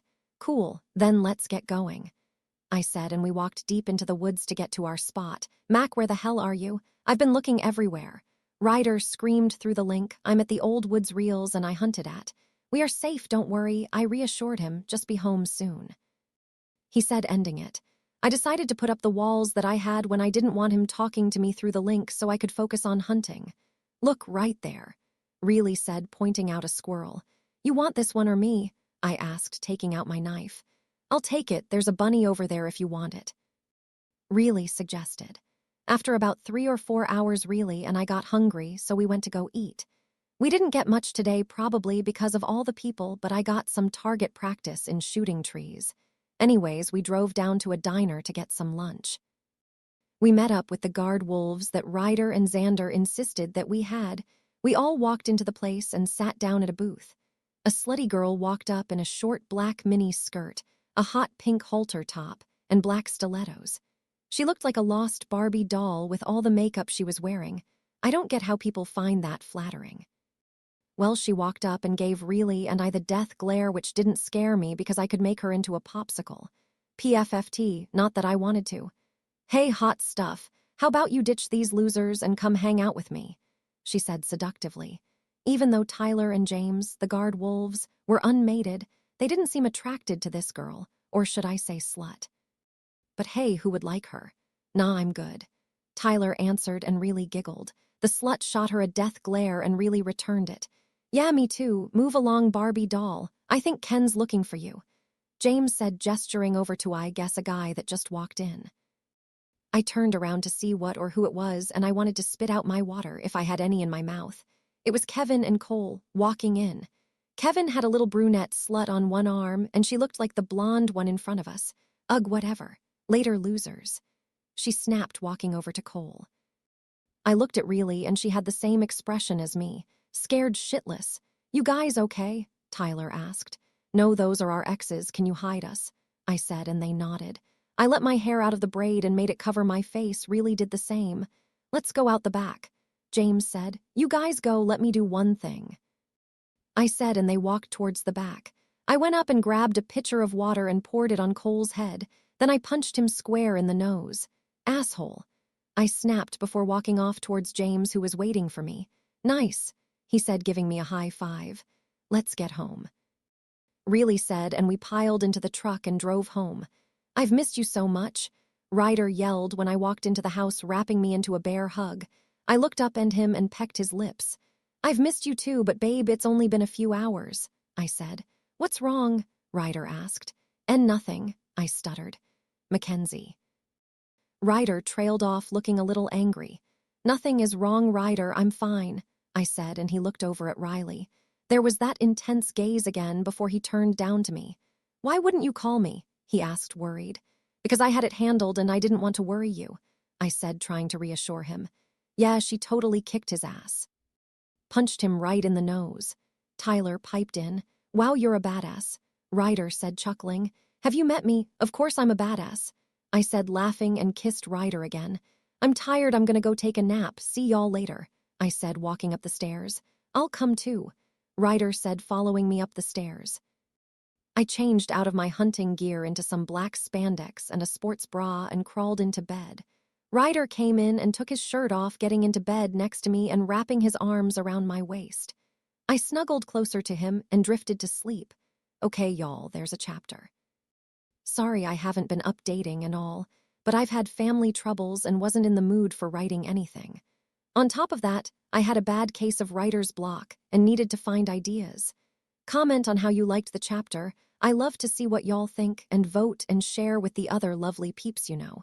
Got to go for now, but I'll be updating more. Love y'all, D. Aaron 3, Simon Princess please. Ryder whispered into my ear, but I just groaned. But we've been sleeping for like 3 hours, he whined. I don't care, I'm tired, I said, muffled into my pillow. Please, Mac, he pleaded. No, I snapped and closed my eyes. I felt Ryder roll on top of me, but putting his weight in his arms. Pleasey. He whined. No, I said, and turned to where our faces were inches apart. He took the opportunity to go down and kiss me. I put my hands on his chest and pushed him off me. Let me sleep, I said, and rolled back face down into the pillow. Fine, Ryder said, giving, and wrapped his arms around my waist. I snuggled closer to him and fell asleep again. About an hour later, I woke up because some idiot decided to open the curtains and let the sun into the room. I groaned and turned over to Ryder, who was smirking evilly. I hate you, I said. No, you don't, that's not what your dreams were saying, Ryder said, chuckling. I chucked a pillow at his face. Asshole, I mumbled. I made a little water ball with my finger and threw it at him, getting his face wet. Hey, no water magic, he whined. No mind reading, I snapped back. I got out of bed and put on a loose tank top. Let's go, I said, walking out. Ryder came from behind me and threw me over his shoulder like a sack of potatoes. Seriously, babe, I asked. Well, you said you were tired, so now you don't have to walk, he said, and I knew he was smirking. Ugh, I sighed. I'm just kidding, Ryder said, and brought me down into a bridal-style hold. Thank you, I said, and kissed his cheek. There you are, it's been like 5 hours, Violet yelled when we got downstairs. Sorry that I was hunting for 3 hours and got tired, I said, sarcasm in my voice. Apology accepted. I want to hang out with a werewolf who will actually run around with me, Vi groaned. Did Piper not want to run, not even Luke? I asked. No, Piper was hanging out with Jace. Luke is just too lazy and I couldn't convince him, and Xander said it wouldn't be fair to Really, and you two lazy butts were sleeping, Violet complained. Calm your tits, I'll run with you, but I'm still a bit tired, I said, and Ryder chuckled. I'll be back in like an hour, I said, and pecked his lips and walked out with Violet. Be careful, he yelled from inside. Where you want to go, I asked. Anywhere, Violet said. That's specific, I said, and we both laughed. No, but seriously, I said. How about we go find a special hideaway spot for us in the woods, Violet suggested, and I nodded. Asterisk 1 month later. When school starts, asterisk ugh, the summer went by too fast. Now it was time for my last year of high school, and the saddest part was that I wasn't going to see Ryder for 7 hours a day. Really, Violet and I transferred to a new high school just for werewolves from our pack, and they all knew that I was Ryder's mate and I was Luna. Good thing is that Piper, Violet, Really, and I had all the same classes. Even though Really is human, she still got to go to the same school. Anyways, over the past month, I mastered my gift. Really and Xander completed the mating process and were sewn at the hip for most of that month. The rouge didn't bother us anymore, and Ryder and I grew even closer, and I was getting more comfortable completing the process with him. Today was the day before school started, so the girls and I were going clothes shopping. We went to Macy's, Forever 21, H&M, Kohl's, JCPenney, and Aeropostale. I got 10 dresses, 50 shirts, 55 shorts, 10 pairs of jeans, 5 shorts overalls, 3 jackets, 1 more leather jacket, 3 beanies, 1 fedora, 5 snapbacks, 2 Seminoles sweatshirts, and about 3 pairs of knee-length boots, 5 pairs of high tops, 3 pairs of sandals, 6 heels, 2 combat boots, and that's it. For me, we all got like the same thins, but we got more things than others in some areas of clothes. Like Really got the most dresses, Violet got the most jeans, and Piper got the most shirts. So yeah, we spent most of the day shopping. Like seriously, we went to the mall at 11 o'clock am and didn't get back until 7 o'clock p.m. No joke. I was tired as hell and did not feel like doing anything, and Ryder was tired as well from doing alpha stuff. Same with Xander and Jace. Luke played video games all day. Lucky. I changed out of my clothes and put on a baggy blue tank top t-shirt and put on some gray sweatpants that went a little below my knee. I crawled into bed and spread out like a starfish and took up most of the bed. Ryder wasn't having any of this, so he picked me up and laid down the put me down. I snuggled up to him and fell asleep. Beep, beep, beep, beep. My alarm clock screeched. Ugh, we have to get that fixed. I groaned as I rolled over and hit the off button. I will, babe, I promise. Ryder said and kissed my cheek. Good, I said and got out of bed to get ready. I took a quick shower and straightened out my hair. I picked out light-washed, ripped jean short shorts with studs on the pockets and a dark floral bustier crop top, with my black leather jacket and white high-top Converse. I put on a black beanie and grabbed my brown leather purse/backpack. I walked out of the closet to actually find Ryder dressed. Weird. I put on light makeup, then sprayed on vanilla perfume. Why are you dressed? Shouldn't you be sleeping in? I asked, raising an eyebrow. Yeah, but who else will drive you to school and walk you to classes and eat lunch with you? Ryder said, and I hugged him, then kissed him. You're so sweet, you know, I said, and he smiled. Let's go eat, he said, grabbing my hand, and we walked downstairs. Hey, guys, I said when I saw just Violet, Piper, and Reilly. Where are the guys? I asked, and I all got the answer sleeping. They were all ready to go. Reilly had on a pink summer dress that was strapless and went mid-thigh and had a gray cardigan on with brown knee-length boots. Piper had on a black tank top and light ripped jeans with brown combat boots. Violet had on a dark purple high-low shirt with black leggings and tan sandals with a red and black plaid fedora.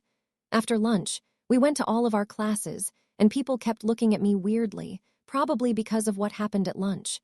I walked up to my extracurricular class, which I didn't have with Violet, Piper, or Reilly, but I just decided to do something different and did art. I walked into the class and took its seat. People started filling in, and a guy sat next to me.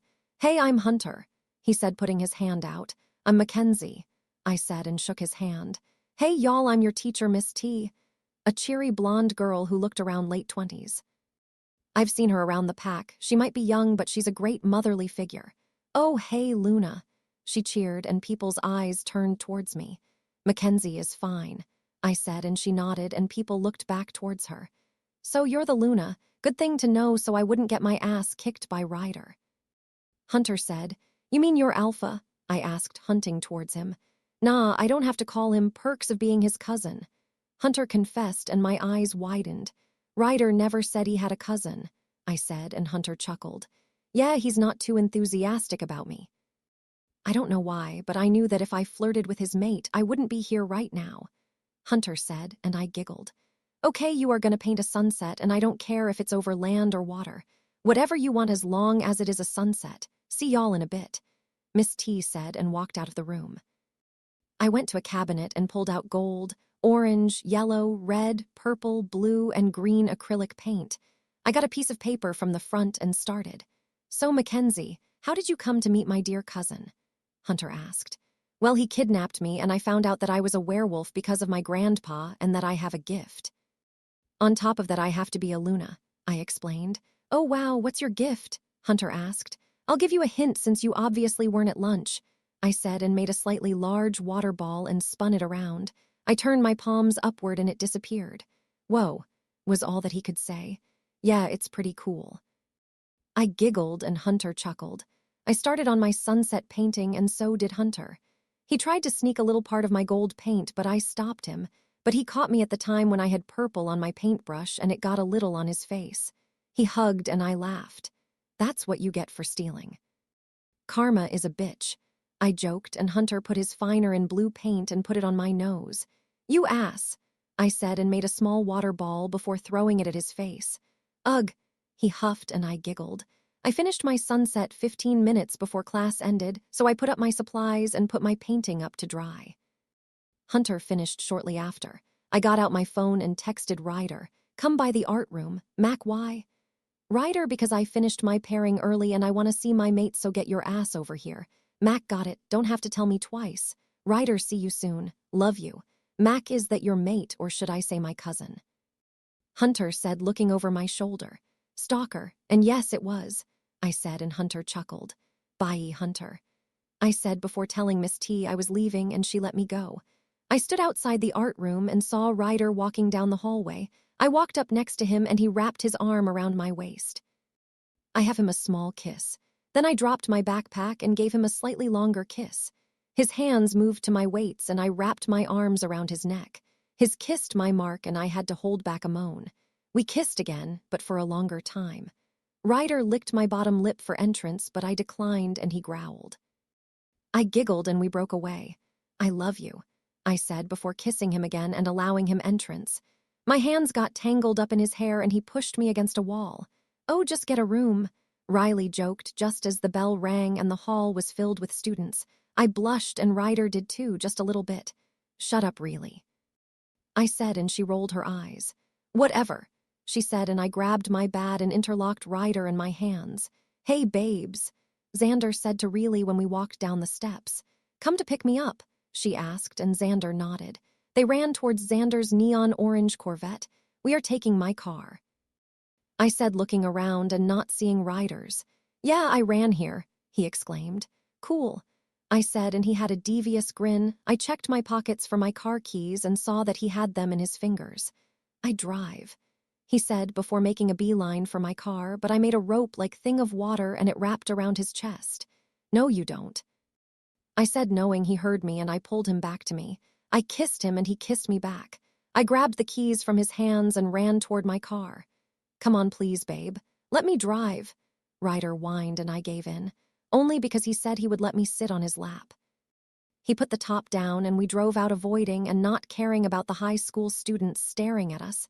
As we were driving home, Ryder spoke up. You know you're lucky no human saw you using your gift, he said, and I agreed. But none of them did so at all good, I said, and he chuckled. I'm gonna take you on a date tonight, Ryder said as we were laying down in his bed and my head was on his chest. Oh, you are you? I said and looked at him.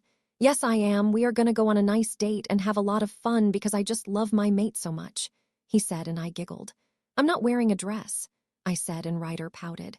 Oh, come on, please, kitten, he said, and I was taken aback by the new nickname. Kitten? I asked, raising my eyebrow. Yeah, kitten, I thought it would be cute, he said, and I shrugged it off. Fine, I'll wear a dress, I exclaimed, and Ryder threw his hands up in victory. I'm victorious, he yelled, and I laughed. Hey guys, it's your girl Erin. So sorry I haven't been updating, but it was my birthday and I was super busy with stuff. If I don't update soon, please don't hate me, I'm just slammed with stuff. I love y'all and thanks for the lovely reads. Love all you guys. D. Erin 3, I slipped on one of favorite dresses, which had a tan top part with floral trimming and a heart-shaped hole in the back. The bottom was the same floral pattern as the trim, and it wet a little above mid-thigh. I put on brown knee-high boots and straightened my hair. I put on a long necklace with a clear crystal at the end. I walked down the stairs, but Ryder wasn't ready yet. I sat at one of the kitchen bar chairs and waited. About 5 minutes later, Ryder walked down in a black V-neck, dark jeans, and navy blue Vans with a bouquet of white, purple, and red roses, which were my favorite type. Aw, you're so sweet, Ryder, I said, and kissed his cheek. He handed me the roses and I inhaled the sweet scent. I knew that you would like them. Your mom told me all about that. Your favorite flower was roses, he exclaimed. My middle name is Rose after all. I chuckled and Ryder's eyes widened. Really, Mackenzie Rose Black, I like the sound of that, he said and smirked. What's your middle name, hot shot? I asked, and Ryder slightly blushed. Come on, tell me. No, it's embarrassing. Please, baby. No, but I told you mine. It's only fair. Life isn't fair. Fine, then I guess I'll call your mom and ask her. No, I'll tell you, because if you all my mom, she'll get WAY off topic. Then spill, what is it? I said, setting the flowers down and walking closer towards him, wrapping my arms around his neck. Fine, he huffed. It's Tobias, he said, and I giggled. I knew you would laugh, he said and looked away. I turned his face down towards me and kissed him slightly. I love your middle name, it suits you perfectly, I exclaimed, and he smiled. Shall we go on our date now? He asked, and I nodded. He put his hand on the small of my back and we walked out to his car. Where are we going? I whined for the 50th time since we left. Can't tell you, but we are almost there, he said deviously, and I gave up. I smelt the calming, salty ocean water, so I knew we were by the beach. Okay, we are here. Close your eyes, he said, and I complied. He opened my door and led me towards an area. He told me to open my eyes, and I did. It was extraordinary.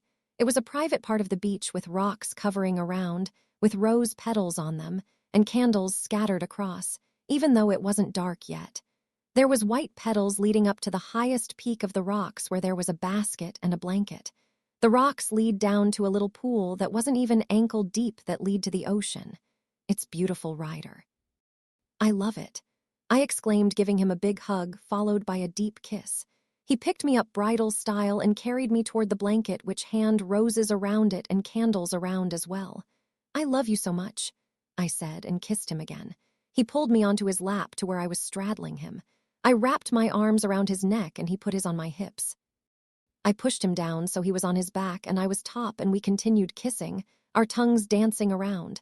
We broke away for air, breathing heavily, and I laid my head on his chest. I heard his heart beat and smiled. You like my heartbeat, don't you? Ryder smirked, and I smacked his arm.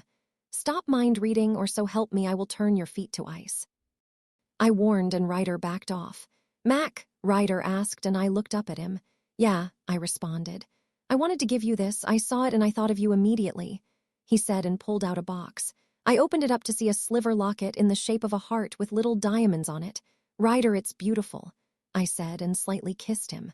Open it up, he said, and I did, to see a picture of him and me kissing. Where did you get this picture? I asked, looking at him seriously. I had Riley take it one time when you weren't looking, he said shyly, and I smacked his arm. You love me, he told, and I sighed. Sadly, I said, and he put his hand over his heart dramatically. It's so hard, he said, its big pauses in between each word, and fell down. I love you, I said, and pecked his lips. I love you more, he argued. Not possible, I smirked. I kissed him again and looked into his eyes. He then kissed me and put his hand on my hips.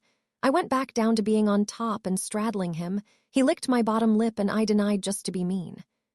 He slightly bit my lip and I gasped ever so slightly, so he took the opportunity to slip in his tongue. He rolled us over to where he was on top. Just have to be in control, don't you? I said, breaking away, and he smirked. I kissed him again and tugged at his shirt, and he threw it off. Wait, can't people see us? I asked, breaking away again. Nope, great thing about a private beach, he said, and kissed me again. He made sure he wasn't crossing a line first and unzipped my dress. He trailed kiss down my neck until he got to my mark. His lips skimmed it and it made me shiver. He kissed me again and I kissed him back. He took my dress all the way off and looked at me. Are you sure? He asked. Positive. Hey, y'all. I know you might hate me for not updating, and I'm sorry, but I've been busy.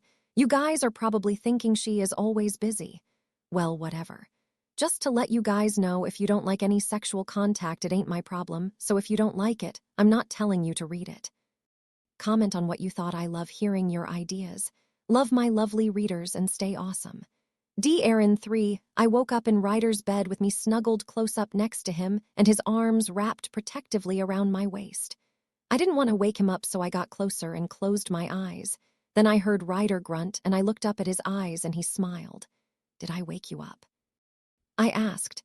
No, I've been awake for a half an hour. I just like watching you sleep and didn't want to wake you, he confessed, and I giggled. Did I fall asleep last night or something? I asked, recalling the memories from last night that we had completed the mating process. Yeah, you did, so I carried you to the car and drove us home. Then I carried you up the stairs and I fell asleep after a while, he said, and I smiled. I can smell you on me now. I can also smell me, I exclaimed, and Ryder smirked. One of the many blessings of being fully mated. It's going to be even harder for us to be apart now, you know. I might even have to come to school with you, Ryder exclaimed, trailing off. Really? Would you even be allowed to do that? I asked. I'm the alpha. I can go to the school. I can even pull you, Piper, and really out and give you your diplomas if I really wanted to, Ryder said, trying to act all macho. Wow, Mr. Alpha, Let's go get breakfast, I said, and he agreed. I got up and noticed I had on different clothes from last night. Oh well. I walked down the stairs with Ryder not far behind and smelt pancakes. I love pancakes. I smell pancakes. I yelled and saw Riley making pancakes on the stove. Yay, I love her pancakes. I know weird, but she puts this orange flavor that makes it extremely delicious. Yay, Riley pancakes, I squealed, and she laughed. I don't just smell pancakes. Violet said, wiggling her eyebrows with Luke behind her with his arms around her waist. OMG, you guys did it. Riley squealed, giving me a big hug. My girl's all grown up, Piper shouted, walking into the room. More good news. Ryder is coming to school with me for all my classes until we can deal being apart for a while. I squealed and really clapped her hands. Why can't you do that? Violet said, looking at Luke, who shrunk back in her evil glare. Yeah, what's up with that? Piper said, smacking Jace's chest, who shrunk back. I'll go with you, babe. Xander said, trying to avoid being killed. Yay, really squealed, and Violet punched Luke in the arm. I'll go too. He grunted, rubbing his arm where Violet punched him. What about you? I can always have Mac freeze you, or I could put a leash on you and make you follow me around, or Piper said, but Jace cut her off. Don't worry, I'm going, he said nervously, and Piper pecked his lips. Good doggy, Piper said, patting his head, and he growled. Yay. I'm gonna go get ready, I said, and ran up the stairs. This is probably the first time I was excited to go to school. I took a quick shower and put on a black tank top with a ripped back. I paired it with light, ripped, skinny jeans and my favorite black combat boots that had camo on the inside. I grabbed my brown leather backpack and walked downstairs. Everyone but Ryder was ready. Tilda Ryder's POV. Tilda, it's been 2 months since Hunter attacked and Mackenzie still hasn't woken up. The whole pack has been sad. They miss having their Luna around, and I miss my mate. Riley hasn't been good either. We ended up fighting about who got to visit her. Riley's birthday is coming up, and we are all hoping that Mac wakes up. Riley was in her room with Alice, because Alice needed to tell something to us but wanted to tell us separately. After about 10 minutes, Riley came out with a huge smile on her face. She walked right past me, though, not telling me what was going on. Alice called me in. I walked into the room and saw my mate peacefully still in a coma. What's the news? I asked. Mac is waking up soon. We don't know when, but she's waking up, Alice said cheerily. Really, that's awesome, I said, grabbing Mac's hand and kissing her forehead. Her eyes opened and I gasped. You're awake, I said, and gave her a kiss. She pulled away. What's wrong? I asked, stepping back. Who are you people? She said, looking at me like a lost soul. I'm your mate, Ryder, I stuttered, and a tear slipped down my cheek. Baby, I'm kidding, she said, pulling me into a deep kiss. Mackenzie, you scared the fucking shit out of me, I yelled, and she giggled. I'm sorry, but I just had to. I didn't think you'd cry. I can't wait to tell people you actually cried, she said, and I growled. No, you can't. It shows weakness. Please, babe, I begged, and she gave in. Tilda, Mackenzie's POV. Tilda, I won't tell anyone, babe. I promise. No promises. I won't tease you when no one else is here, I said, and giggled, but Ryder just groaned. Can you get up? Ryder asked. I don't know, I'll try, I said, and lifted my leg up, but failed miserably. I actually looked myself over to see the Roman 4 in my arm and the bandages over my chest, thigh, arm, and ankle. My leg hurt the worst, because I had a bite and a gash on the same leg which burned. I winced at the slightest movement. Ryder would always ask if I was okay. He was so jumpy around me, making sure I was okay. Can you get Alice? I asked him, and he walked out of the room. Alice came back alone. Can I have, crutches or a wheelchair? I'm not having too fun being in bed all day, I said, and Alice chuckled. We have a wheelchair for you, but be careful on that leg. You can't have any pressure on it or you'll be back in here. That gash was about 2 inches deep, and that bite mark might get infected if we don't take care of it. Alice explains, and I told her that I would be careful. She walked out, then walked back in with Ryder pushing a wheelchair. You chariot awaits, ma lady, Ryder said, pushing it closer to my bed. Thanks, your highness, I said sarcastically. I managed to sit up but screamed when I tried to move my leg. Let me help you, Ryder said, putting his hands out, which I just slapped away. No, I'm doing this by myself, I snapped, and he sighed. It hurt like hell and felt like Satan possessed my leg, but I finally got in the wheelchair. You're so stubborn, you know that, Ryder said. But you love me. I said, and he leaned down and kissed me. Alice cleared her throat and I looked at her. She giggled slightly. You can't shift either, Luna. It could permanent damage your wolf. I also recommend to not use your gift. Since you're still weak, it could be defaulty and end up hurting someone. Alice explained. I nodded, and Ryder pushed me out the door and towards the kitchen, where I was met with claps, tears of joy, gasps, hugs. We missed yous. Glad you got better, and all that sappy crap.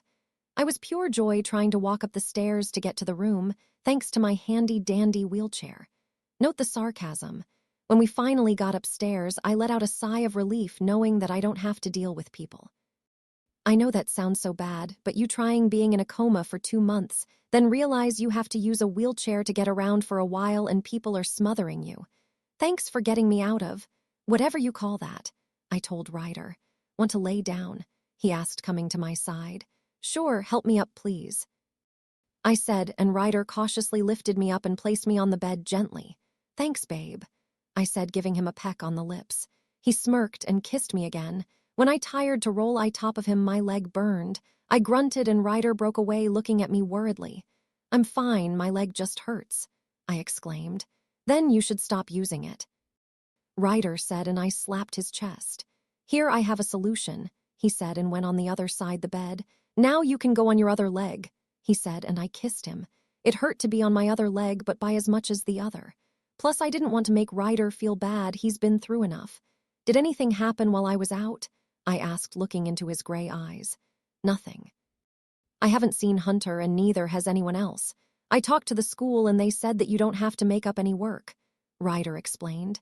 That's good. I still can't believe he did that. He seemed like such a good guy when we met. I sighed, and Ryder kissed my forehead. I know I'm still getting over the fact that he's my cousin.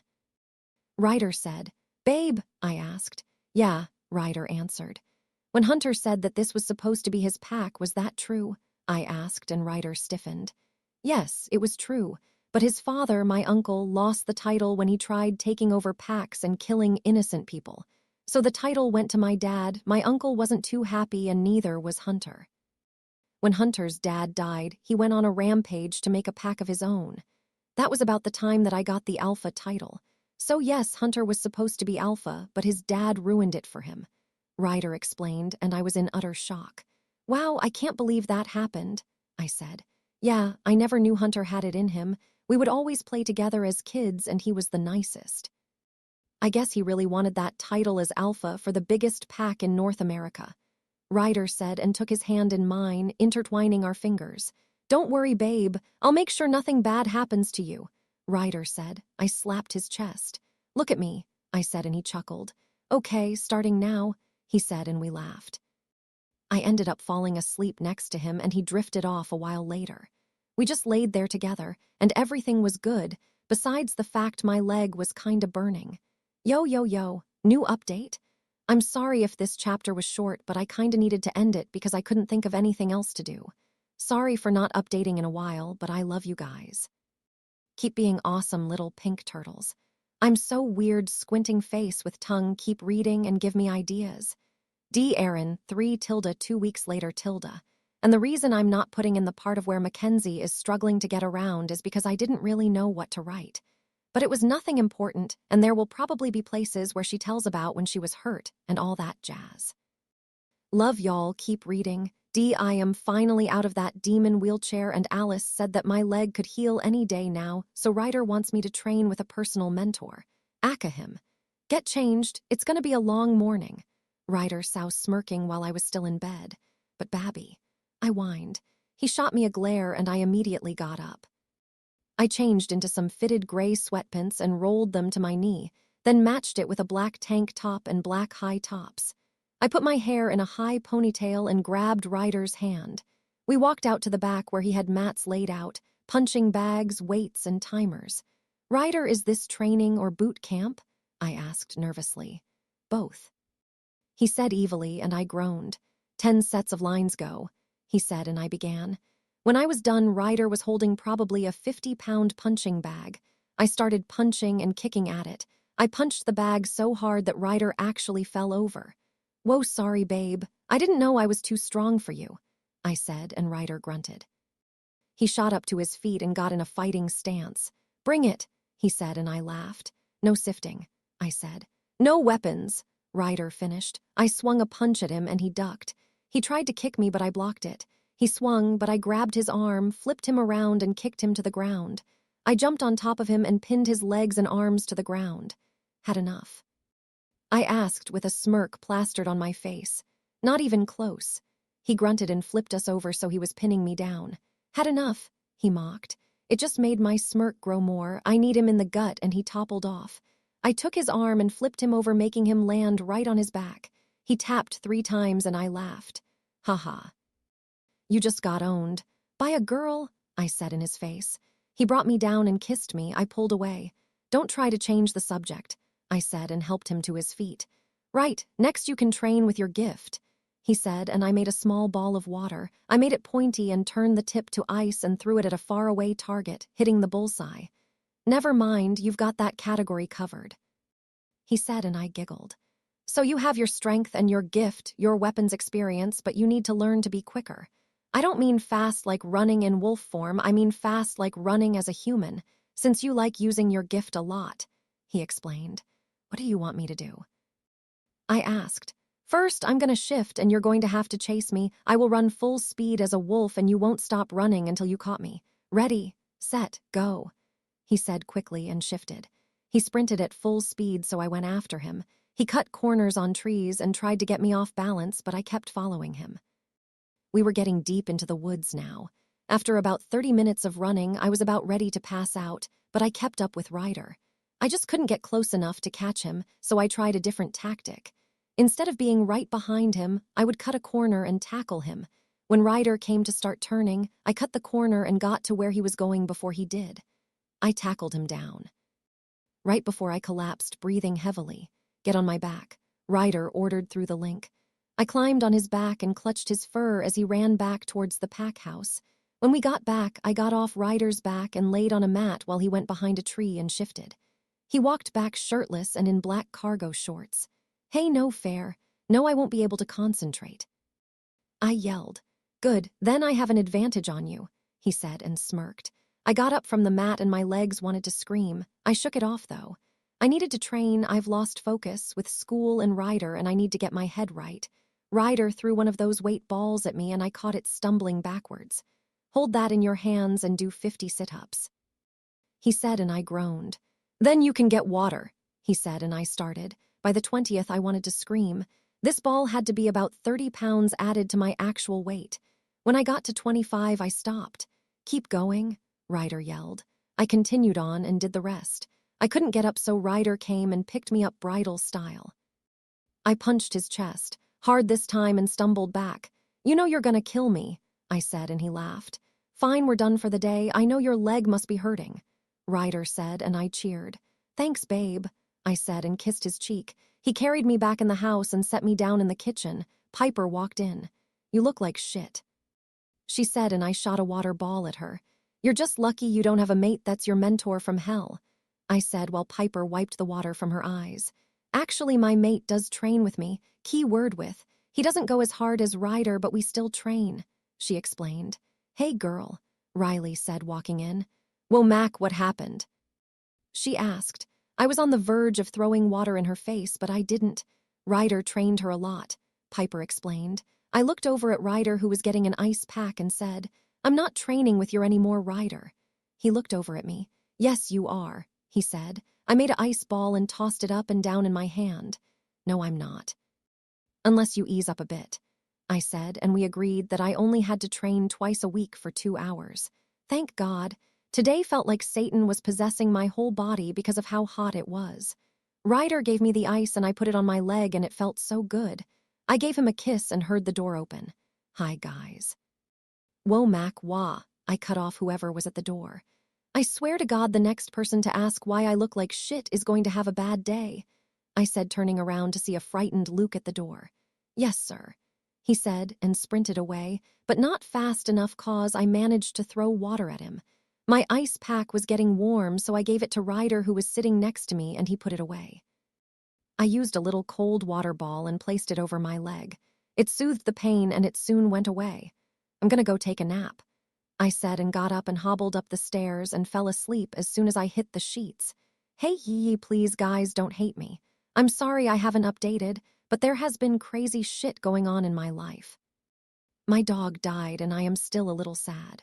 Also, volleyball is starting and I'm gonna be busy with that. To add on to my schedule, I have play practice.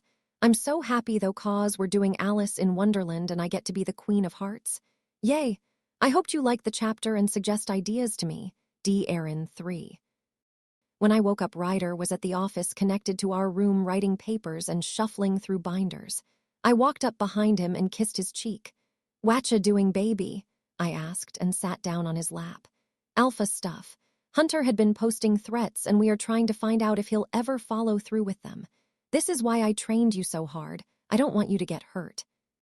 "If anything happened to you, I cut him off before he could finish. "Ryder, someone would go through hell and back if they tried to kill me. Don't forget how good of a fighter I am. You're not gonna loose me," I said, and he sighed. I gave him a long kiss before walking downstairs. I looked around and saw Violet and Link sitting together on the couch. Piper and Jace were outside running around, and Riley and Xander decided to take a nap as well. Well, damn, I'm bored. I walked around the house to explore because I really haven't been able to. I walked down a long hallway of doors. I guess this was where new pack members stayed. "Hi, Luna, where are you off to?" one of the mothers asked me. "Just exploring," I said, and she gave me a big smile. I think her name was Janet or Jamie or something like that. I walked up to the 3rd floor and saw 2 big glass doors. There was what looked like a mini gym in there, so I walked in. I saw some guard wolves training, but they all stopped and acknowledged me before they continued what they were doing. I ran into Eddie, one of my favorite guards who was punching away at a dummy. He was strong and well-built, but probably was the sweetest guy ever. He was one of the guards that helped me the most when I was in a wheelchair. "Hey, Eddie," I said, and he turned to me. "Oh, Luna, sorry I didn't see you there," he said, bowing his head, with the light hint of his Russian accent. "Haven't I told you to call me Mac and stop acting like I'm a queen?" I said, but not too harshly. "Okay. But might I ask why you're in the guard training center?" he asked, wiping the sweat off his face with a towel. "Ryder is doing alpha stuff, and I really don't want to be a distraction, and the rest of my friends are doing something else. So I decided to go exploring, and I came across this place," I explained, and Eddie smiled. "I could be your company while you explore. I could name all the places in the pack house as well.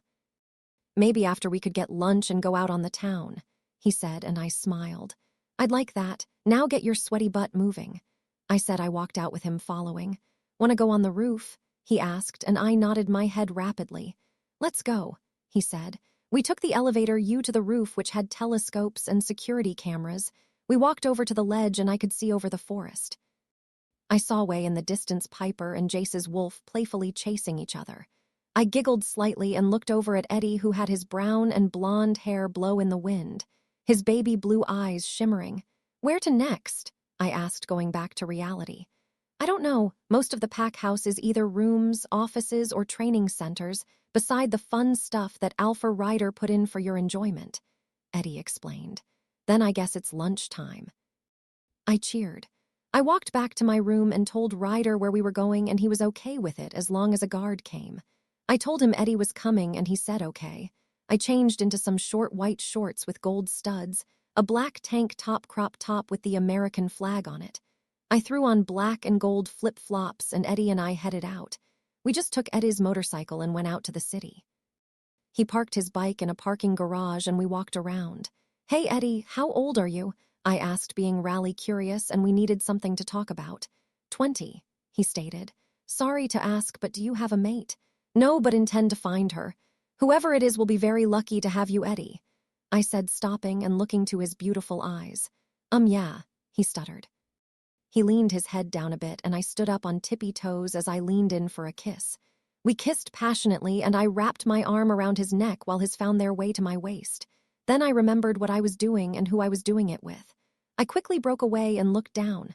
"Luna, I am so sorry. I should not have kissed you. I feel so terrible," he said in a rush.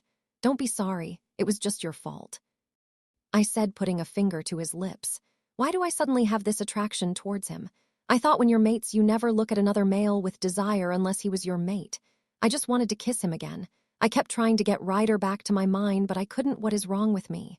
Kiss me. The words just slipped out of my mouth. Eddie leaned down and kissed me again. I kissed him back and wrapped my arms around his neck. He had a hand to my cheek and the other to my waist. My blood boiled whenever I kissed him, and it's tearing me apart that I don't know why. I broke away again but looked into Eddie's eyes and smiled. I feel this attraction go you, Eddie, but Ryder is my mate, I said. You feel the attraction too. I thought it was just me. He said, and I sighed. But I have a mate, I stuttered out. I thought when you have a mate you need want anyone else, I said. I know it's really weird, he said. We need to tell Ryder, I said, and Eddie's eyes widened. I'm sorry, Eddie, but I need to. He might be able to find out why I feel this way towards you. I won't let him hurt you, though. I also can't keep something like this from him. I'd rather he find out from me saying it than him reading my mind to find out, I explained. Let's get home then, he said, and I agreed. We drove home and we both walked to my room to still see Ryder in the office. Ryder, we need to talk, I said. I looked up at Eddie and he gave me a reassuring smile.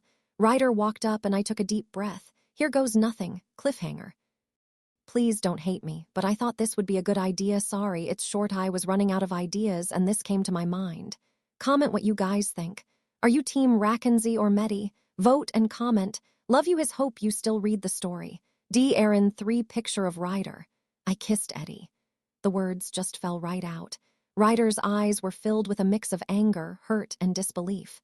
How dare you kiss your Luna, who happens to be mated? I'll kill you. Ryder roared and Eddie shrunk back, but I stood in front of him. Ryder threw a punch, but I caught his fist. No, you're not, I said, and Ryder's eyes snapped to mine. I was attracted to him and told him to kiss me, be a good mate, and help me figure out why, I yelled. Mackenzie, it's not that easy. I cut him off. Why is it not easy? What would make it easier for you, huh?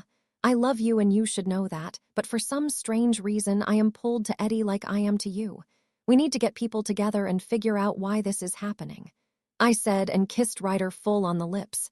I hope that shows that I love you, I said, and he nodded. Great. Let's get started, I said, and Ryder's eyes glazed over as he mind-linked pack members. Eddie, you'll always be an amazing friend to me. I can't wait for you to find a mate, and I'm sure she will be lovely. I started, but he spoke over me. Mackenzie, I get it. I would do the same if I had a mate. I'm so thankful I have you as a friend, even if we haven't known each other for a while, Eddie said, and I have him a big hug. Ryder clears his throat and we looked over at him. I mind-linked some pack members to help us research this. I also called our parents, Ryder explained. Good, I said, and kissed his cheek. Where do we start? I asked. We have a library on the 3rd floor. Well, start looking there, he said, and we walked together with Eddie to the library. We looked through books, and so did everyone that came. When my parents showed up, they had brought books of their own. Hi, sweetie, my mom said, and I hugged her. We brought some of Grandpa's books to try to figure this out, my dad explained. I took one of their books and flipped it open. Mac, I think I found something, Eddie said. He was looking at a book I read when I was younger from my grandpa, but back then I thought it was all fictional. It says that only a female wolf can have 2 mates, but most times her second mate isn't always the true mate. Eddie began. I took the book and looked at the part Eddie was reading. If a female wolf is already fully mated but feels an attraction towards a different male, that second male could be her other mate, unless the female was in a terrible accident and both males were present. She would have a mate bond with her first mate, but just a blood bond with the other mate. If it's just a blood bond, a kiss won't feel electric like a mate's kiss. It also means that the male in the blood bond also has a mate. Yes, I said, and Ryder came up to me. What is it? He asked. The book says that if I was in a terrible accident and you and Eddie were present then, Eddie and I just have a blood bond. You and I have the mate bond, I said, and Ryder picked me up and spun me around. But I said, and Ryder put me down. But what? He asked. The only way I find out he's just a blood bond is by kissing him to see if it's electric, I said, and Ryder's smile diminished. No, he said, and I groaned.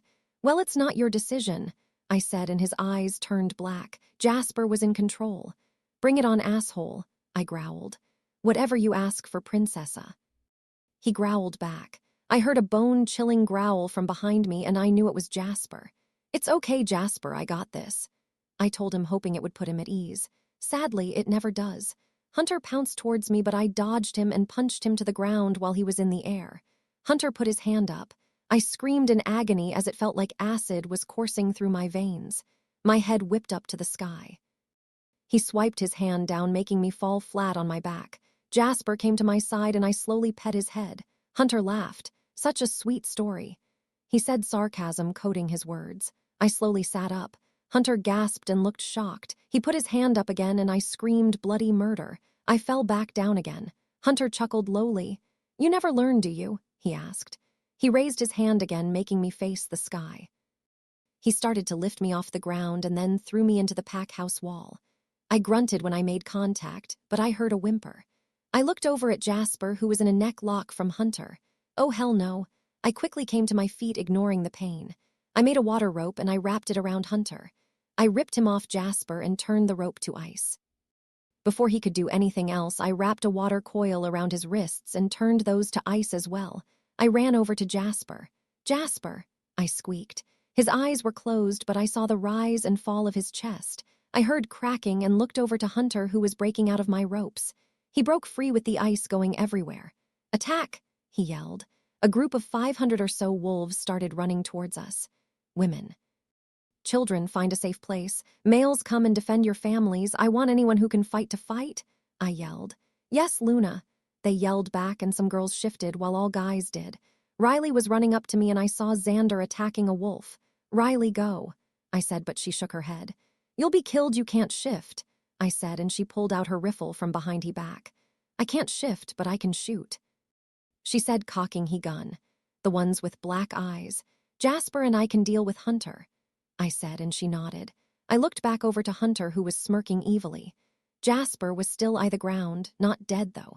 My pack was fighting with Hunter's pack, and all I could do was stare at this monster. We started to circle around each other until I made the mistake of glancing over to where Riley was and saw her shooting werewolves left and right. Well, Hunter looked over as well, and an evil smirk creeped onto his face. He booked it towards Riley, and I went to go chase him, and his pack members that were around Riley went to go fight someone else. He put her in a headlock before she could shoot him. Hunter ripped the gun out of her hands and stared right into my eyes. I took one step and Hunter tightened around her neck, so I stopped. One more step and she dies, he said, making me freeze.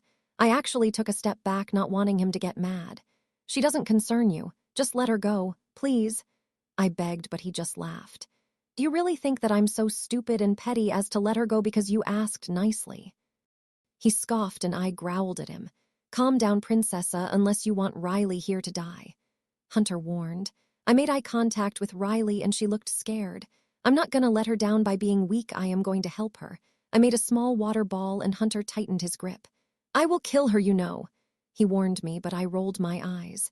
Go ahead, it's not like I'll care, I said, and Hunter and Riley's face both were painted with shock. It was that action that distracted him, so I quickly threw the water at him and he wiped his eyes. Riley took the chance to stomp on his foot and she flipped him over. She grabbed her gun and ran over to me. I gave her a hug and she hugged me back.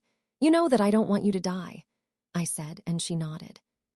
I gave her another hug before going to Hunter, who was laying on the ground. I kicked him in the gut and he groaned. I should really kill you, I said, and crouched down next to him. Have fun with that bitch, he said, and grabbed me down next to him. He chained my wrists with silver and they burned. I screamed out in pain and saw Jasper running towards me. He saw Hunter still down, hurt and holding his ribs. He ripped off the chains and looked for injuries. I'm fine, I said, giving him a reassuring smile before turning to look back over at Hunter. I pulled out the knife I had in my waistband, then I lifted his chin so he looked at me. Have fun in hell, bastard, I said, and stabbed him in the neck. I saw the life drain from his eyes and he died. He's dead, I said, and looked back at Jasper. Good job, babe, he said in his normal voice. Thanks, Ryder, I said, and gave him a hug. Then I looked over to see many dead bodies, but Hunter's pack was retreating. I mind-linked Piper, Violet, Xander, Jace, and Luke to make sure that everyone was okay. While I was checking on everyone, Ryder went to his head warrior to get the stats on the outbreak. What's the bad news? I want to hear this first, Ryder said while I walked up. I put my arm around his waist and he held me tight. Not much, so that's good.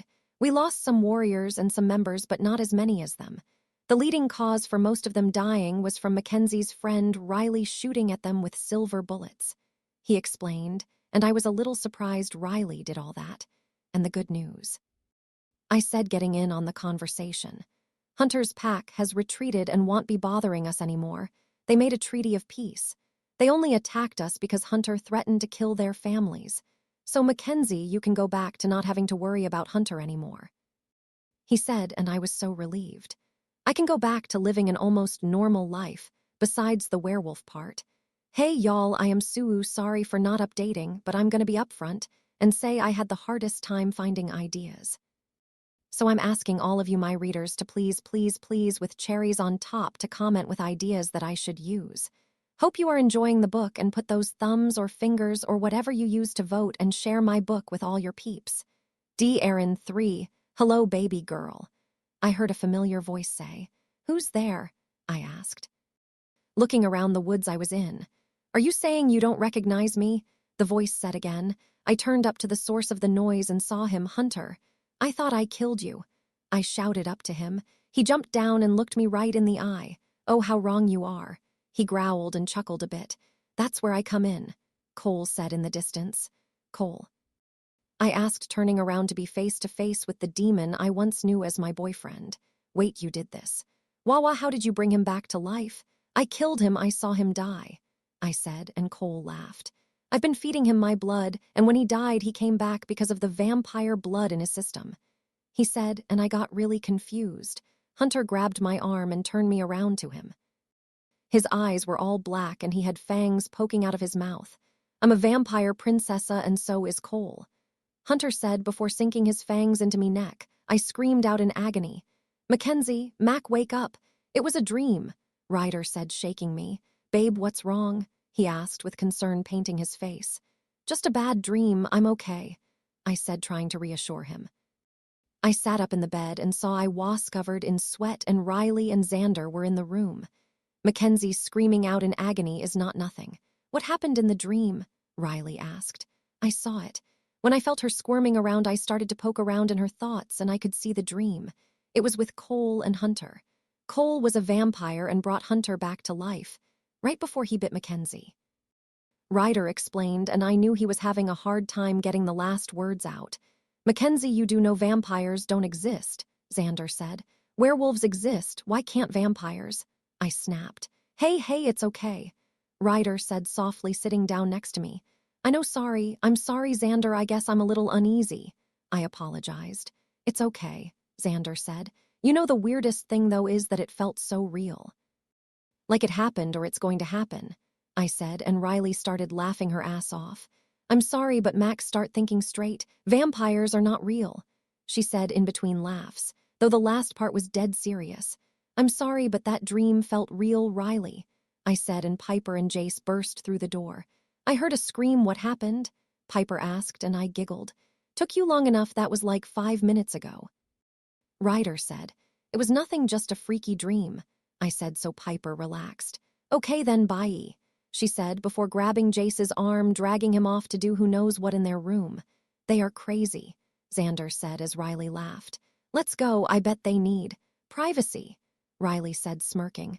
Her and Xander left the room. Ryder and I rushed back to the pack house and I changed back into my shirt. Riley threw me a pair of yoga pants and I slipped them on. I grabbed Ryder's hand and we walked out to the backyard to see some people. I had no idea who they were. Ryder, who are they? I asked. People from the council. They pretty much are most important in the werewolf world, he explained. Hello, Alpha Jasper. I know it's unlikely for us to be coming here unexpected, but we come with some news. One man said, Why do they call you Jasper?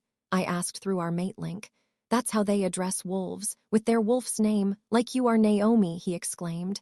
I've been notified that Naomi has killed your cousin. I'm glad that he is over and done with, but the bad news is that they're back. The same man said, Who's back? I blurted out. The original family of vampires. He explained to me. What, Ryder, you said they weren't real, I said, turning to him. Calm down, babe. There is only 10 original vampires. They aren't like the one in your dream. They can only turn werewolves or humans that might be their mate, and 6 of them already have their mates. Plus, you have a mate, so there's nothing to worry about," Ryder said, trying to calm me. "Yes, Luna Naomi, that is true." "They should be no harm, go you. They know the law," the guy from the council said. "That's a relief. What's the law?" I asked. "If an original bites a werewolf, they can be killed, unless under the circumstances that they are their mate." He told me. "Thank God," I sighed in relief. "I just came to inform you they shouldn't be bothering you," he said before shifting into a wolf and running off with the rest of them. "Who W is that guy?" I asked. "That's Jeremiah. He's the lead council member. He's like 61 or something like that. Those two not saying anything were in the council, but they normally let him do they talking." The girl was Elizabeth and the other guy was Paul. We walked back to the house and plopped down on the couch. I turned on the TV and put my legs in Ryder's lap. I soon drifted off to sleep again.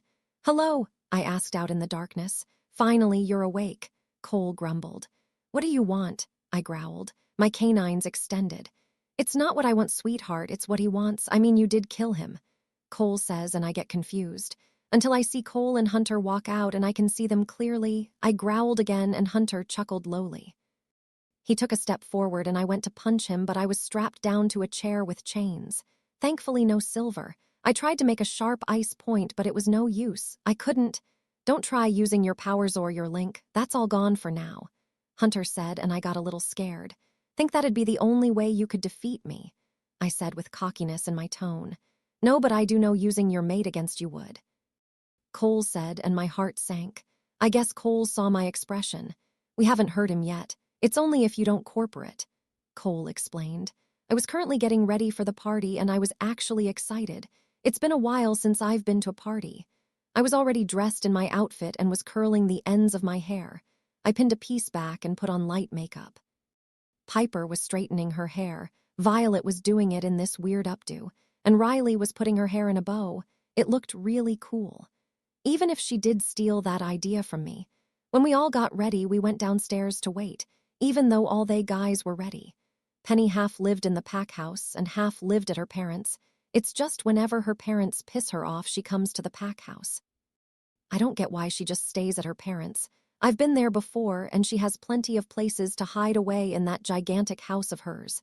On the ride to Penny's parents' house, Ryder kept trying to get me not to drink anything, or do anything stupid, like he was my mother or something. Ryder: "Chill, I'll be fine. No guy would be stupid enough to make a move on me when I have you as a mate.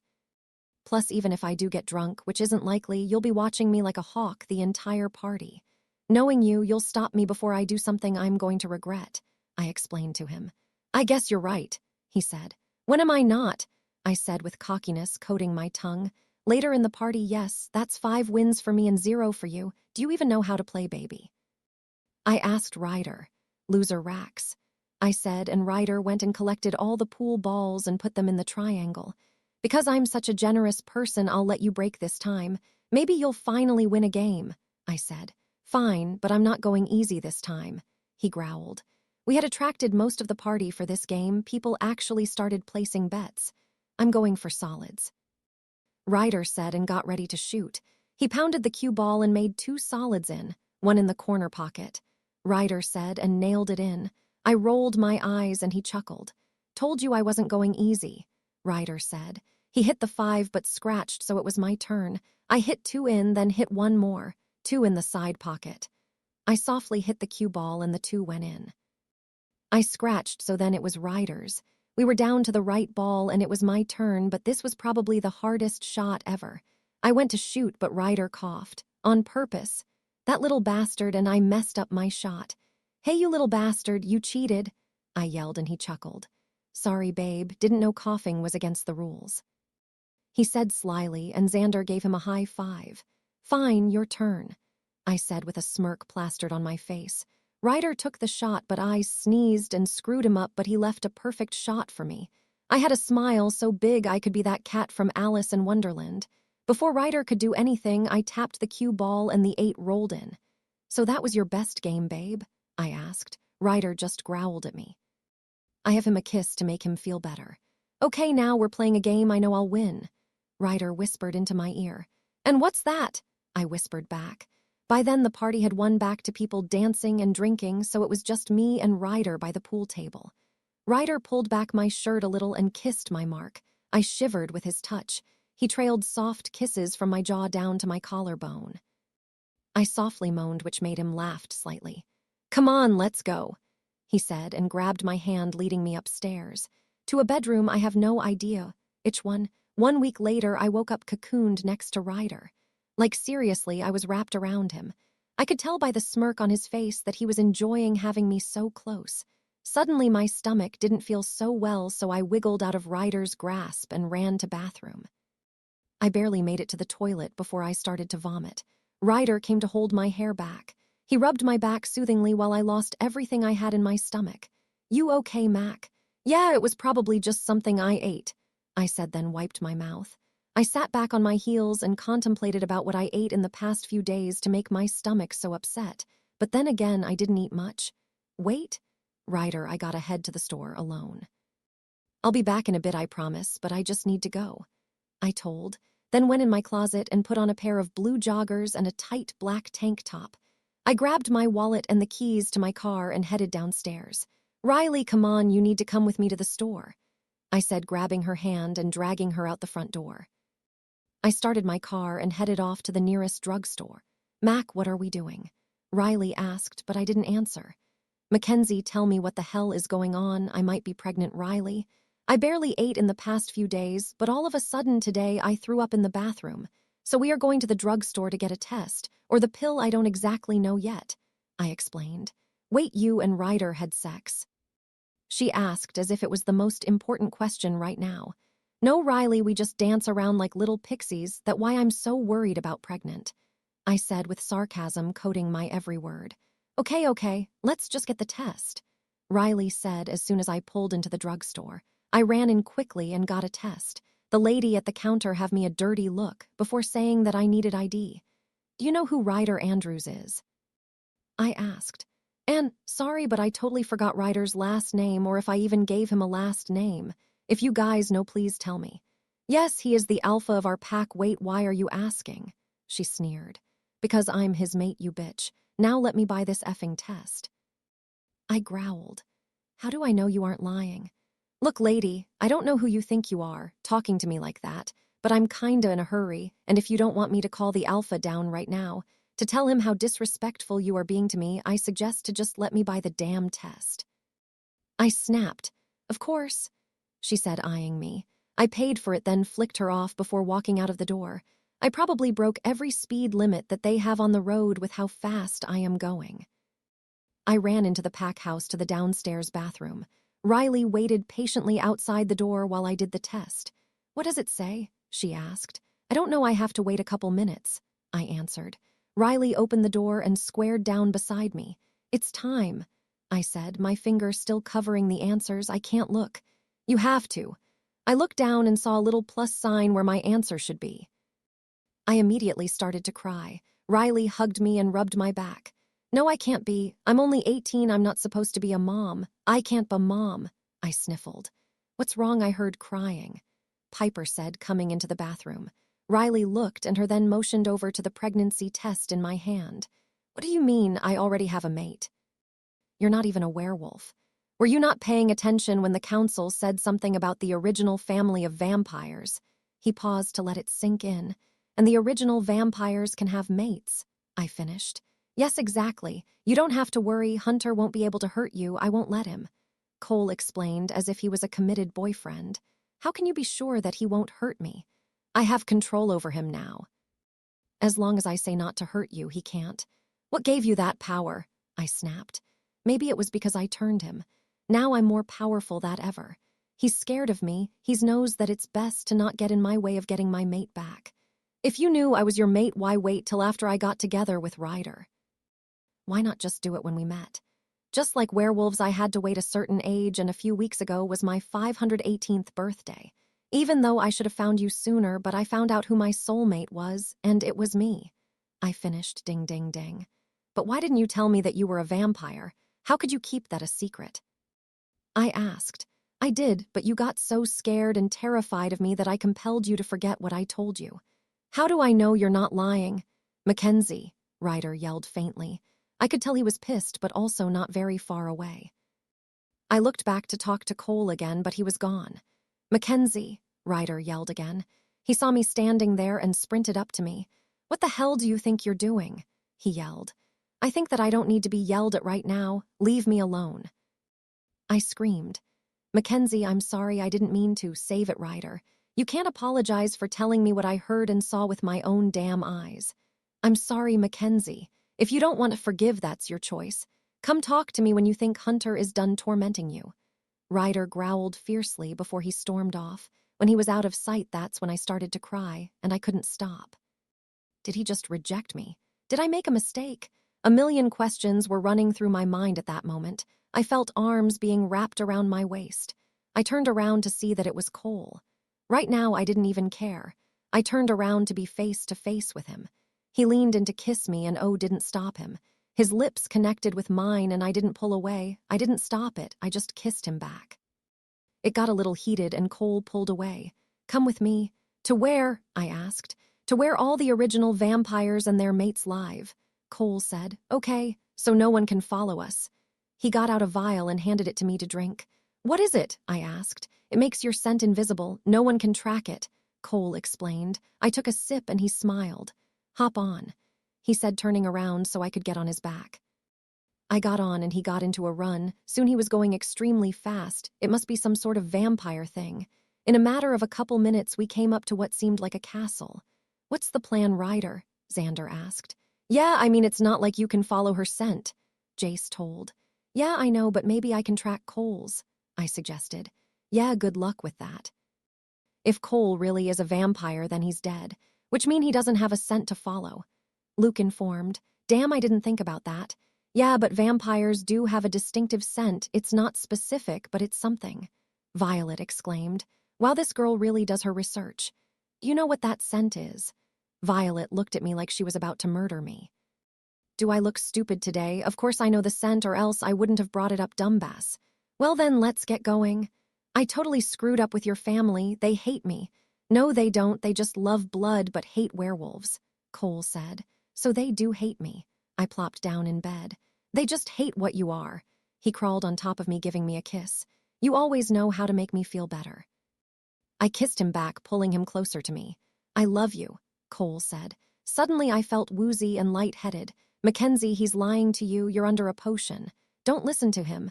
Come back to me, Mac," I heard Ryder saying. "Whoa, Mac, are you okay?" I heard Cole saying, but Ryder's voice just kept replaying in my mind.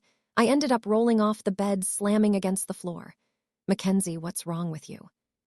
Cole asked while he grabbed me by the shoulders. "Get off of me, you monster," I yelled. I punched him in the jaw and ran out the door. Running down a long hallway of doors, I found a staircase and went down them. "Slow your roll there, babe," Ash snorted. "Get away from me." I kept going down the stairs, but Ash grabbed my arm. "Oh, let go of me." I winced. I noticed his fangs poking out. "I said let go." I growled. Here goes nothing, I thought. My body began heating up and my bones were cracking, clothes were ripping as I shifted. Ash's grip loosened and I jumped down the stairs. I busted down the door and ran into the woods. I kept running until I could barely breathe and my legs were killing me. I couldn't stop. I needed to get back to Ryder. Only one problem. Where the hell am I? Put down your walls. Then we can talk with Ryder. "Naomi, is that you?" "Why didn't you warn me about Cole?" "I'm sorry, Mackenzie, but when you drank that potion, it made you shut me out. But hurry up and take down the walls. Ryder can help us." "Okay, thanks, Naomi." I thought hard and I ended up connecting with him. Oh God, Mackenzie, thank God. "Where are you? Are you hurt?" "What did he do to you?" "Ryder, I'm fine. Please come help me. I don't know where I am. I haven't been gone for a while. He might find me. Please just come find me." "Calm down, baby. It's gonna be fine. I'm gonna find you. Just sit tight. I love you." "I love you too. Please hurry." "Mackenzie's okay. I guess the potion wore off, but we need to find her now." "Before Cole does," I ordered. I felt as if I could hear every single little sound that went on around me, even more sounds than when I was a werewolf. Starting with the fact that Ryder was breathing so heavily. I put my hand up to my mouth and felt two little long teeth. I could see the shock on everyone around me and my wonderful mate smiling like an idiot. I saw Piper and Riley on the ground looking really dirty. Then I saw a whole bunch of warriors who looked about ready to rip someone's head off. Suddenly, I got a whiff of possibly the worst smell in the world. I pinched my nose, not wanting to smell it anymore. Cole came to my side and I saw Ryder flinch. It's them. Isn't it horrid? I'm finally glad you're rid of that awful smell. Cole kissed my neck where my werewolf mark used to be. Mackenzie, please don't listen to him. It's me. Your mate, Ryder. Ryder pleaded. I gave him a look of disgust. Why would I ever go out with a werewolf? I have a mate. I snorted, feeling even more disgusted. Ryder whimpered and I didn't feel any remorse. I actually didn't feel anything towards him. I looked at Riley, except it wasn't Riley. All I could see were her veins and all I could hear was her heartbeat. I licked my lips and lunged at her. I pinned her arms to the ground and felt my fangs getting longer. Just as I was about to sink my fangs into her neck, I got shoved off. It was Xander. Get off of my mate, he growled. I smiled and shoved him off me, making him run into a tree. I went up to him and grabbed him by the throat. Slamming him into the tree again, I looked at him dead in the eyes. His fear bringing a smile to my face. She may be your mate, but she'd make a lovely lunch. I let him go and went over to Riley, but got there in a faster-than-light speed and hand her pinned to a tree again. I got infuriated when Cole was the one to pull me off her. But I'm hungry, I pouted. I know, baby, and as much as I want you to feed, you'll regret eating your best friend. Who knows, she might be the only one you're still in contact with. I've got something for you back at the castle, Cole said soothingly. I smirked at him, then glared at everyone else before running off. We reached the castle in a matter of minutes. It looked bigger than before. I breathed the clean air, smelling a soothing vanilla-type smell. Smells a lot better, right? So much better. I turned back, giving him a kiss. But I'm still hungry. Let me go get you something to snack on, then everyone can meet the new you, Cole whispered, huskily, making me shiver. I was just standing there when he brought out a red bag. I ran to him and took it from him. What's this? I asked. Blood bag. Since you don't have sharp enough fangs for humans yet, just drink up, he said. I grabbed the bag out of his hand and gulped it down. Cole grabbed my hand and we went inside. His siblings were there, except they were smiling instead of having looks of disgust. Well, except for Ash, he looked like he was going to snap my neck the first chance he got. Before I could say anything, I felt something trying to get out my mouth. I started to cough, and I noticed that I was coughing up blood. Everyone stepped back, but Cole came to my side. What's wrong, sweetheart? He asked as I was still coughing. She's rejecting the blood, Kendrick said. He got out this weird machine and it scanned my body. Well, you just found the #1 reason that she's rejecting blood, or at least her baby is, Stephanie retorted. So in order for Mackenzie to live, her baby has to die, Cole questioned. Doesn't say any other reasons why she would be rejecting blood. Liv exclaimed. No way in hell am I going to kill a helpless baby. I don't care if I'll die, I said the loudest I could. It doesn't matter even if you don't kill it. You'll die from starvation and then soon the baby will die with you, Kendrick said bluntly. Well, I'll know that I didn't kill it intentionally, I said. I know that I'm a cold-hearted bitch towards werewolves, but if there is a baby werewolf in me right now, I'm not going to be the one responsible. Well, you don't have to be, Ash said, taking out a needle with a weird liquid in it. He jammed it into my stomach and I screamed out in pain. What did you do? I yelled.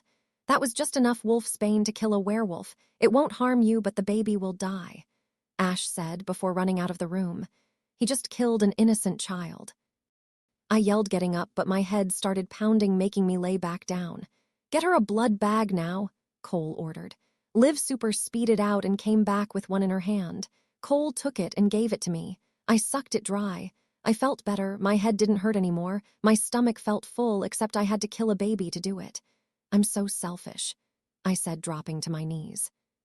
2 more years found themselves falling down my cheek. You are so far from being selfish, sweetheart. Ash had no right to do that to you. Liv soothed, coming to my side. I looked over to Cole, who was about ready to rip someone's head off. I went to him and looked up at his eyes. Please don't get mad. I'm going to be okay, I soothed. There's nothing that we can do now. He calmed down and I gave him a kiss. So now that you're a vampire, there's some things you need to know, Christina started. Wow, I was beginning to think no other originals spoke.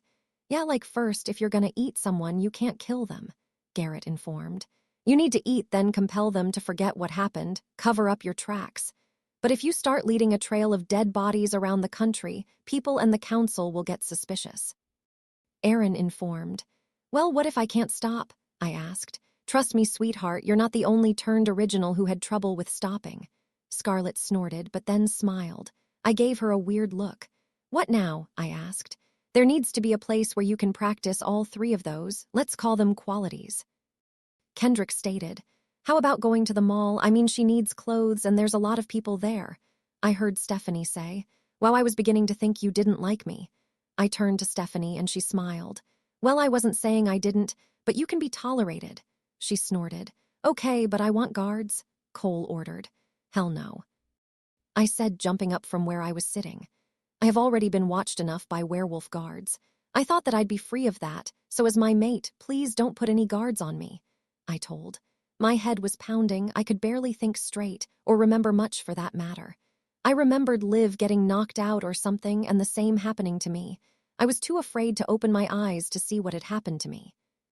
I jumped to the conclusion that Ryder had kidnapped me. As I opened my eyes to face reality, I knew that it wasn't Ryder who took me, but it also made me wonder who the hell did. My arms were tied behind me, and I think it was around some weird pole. The room wasn't dark, but it wasn't very bright either. I was on my knees. As I scanned the area, I noticed a platform in which I was on. There were 2 steps, only about an inch or 2 apart from each other, but it was large enough for me to be on the middle, and there was space around me. There seemed to be what looked like bleachers of some sort blocked off by a little wall. The went in a 360 formation as if I was on a stage. There were 2 large brown doors in front of me and 2 behind. What the hell is going on? I pondered to myself. I tried standing up only to wince at the pain of the silver shackles on my wrists inflicting pain on my werewolf half. I felt as if I was a fish out of water. It was hard to make sudden movements, and I felt so weak. I looked down at my clothes to see that I wasn't in the same outfit I was in before. I seemed to be wearing all black jeans, with what felt like no shoes since my feet were cold. My shirt was a simple black t-shirt with a symbol of the right top corner of it, except I couldn't make out what it was. My hair seemed to be pulled back with a few strands out. I wanted to struggle again. I wanted to fight to get out of these restraints and see what the bloody freaking hell was going on, but I couldn't. One tear fell down my cheek and more began to fall. I was crying for no reason at all. What the hell? The sadness turned into rage as I wanted to know who did this more and get out. I started to pull on the chains again. They were burning, and my body was getting more weak. I soon fell from exhaustion. My head lied on the cold stone floor. Suddenly, the 2 wooden doors flew open. I looked up to see 3 men come in first, the 2, then 1. God, I really hated that one. "Having a bad day, Princessa," Hunter taunted. I glared at him, which only made him smirk. "Why the hell did you bring me here, Hunter?" I growled. He stepped right up to me and grabbed me by the chin. "Because I don't like you as a vampire, you're too powerful. And I also know that if you're just a werewolf, you'll come running back into Ryder's open arms. Cole will be devastated and weak. That's when I'll go and kill him and any other original that gets in my way," Hunter stated. I was taken aback by his words. What does he mean by me being just werewolf? And I already know what you're thinking. How does this idiot think he can take away me being a vampire? He said, doing a bad impression of a girl voice. "Well, you see, dear Mackenzie, since you haven't turned 100 and completely become a vampire, it can still be undone." He walked around me in a circle before coming face to face with me again. "See, now I could just kill you right here and you wouldn't be my problem anymore. But where's the fun in that? Also, Cole would come after whoever killed you or me.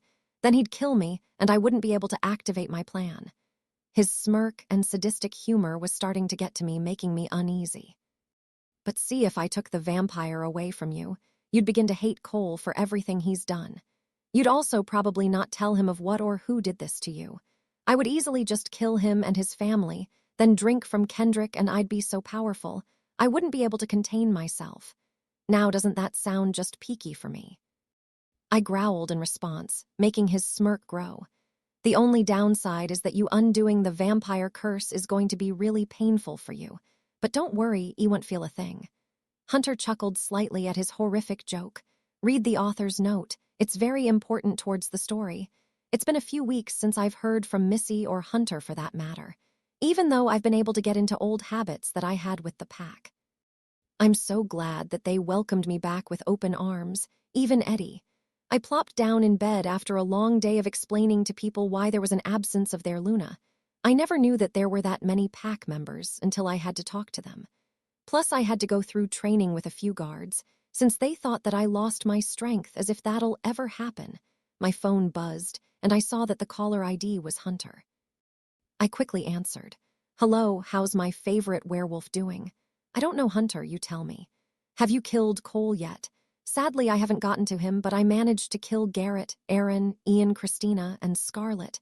I'm not gonna lie, it felt good knowing that Liv was still alive. I actually liked her, though she must be devastated about Ian. Wait, why am I telling you this?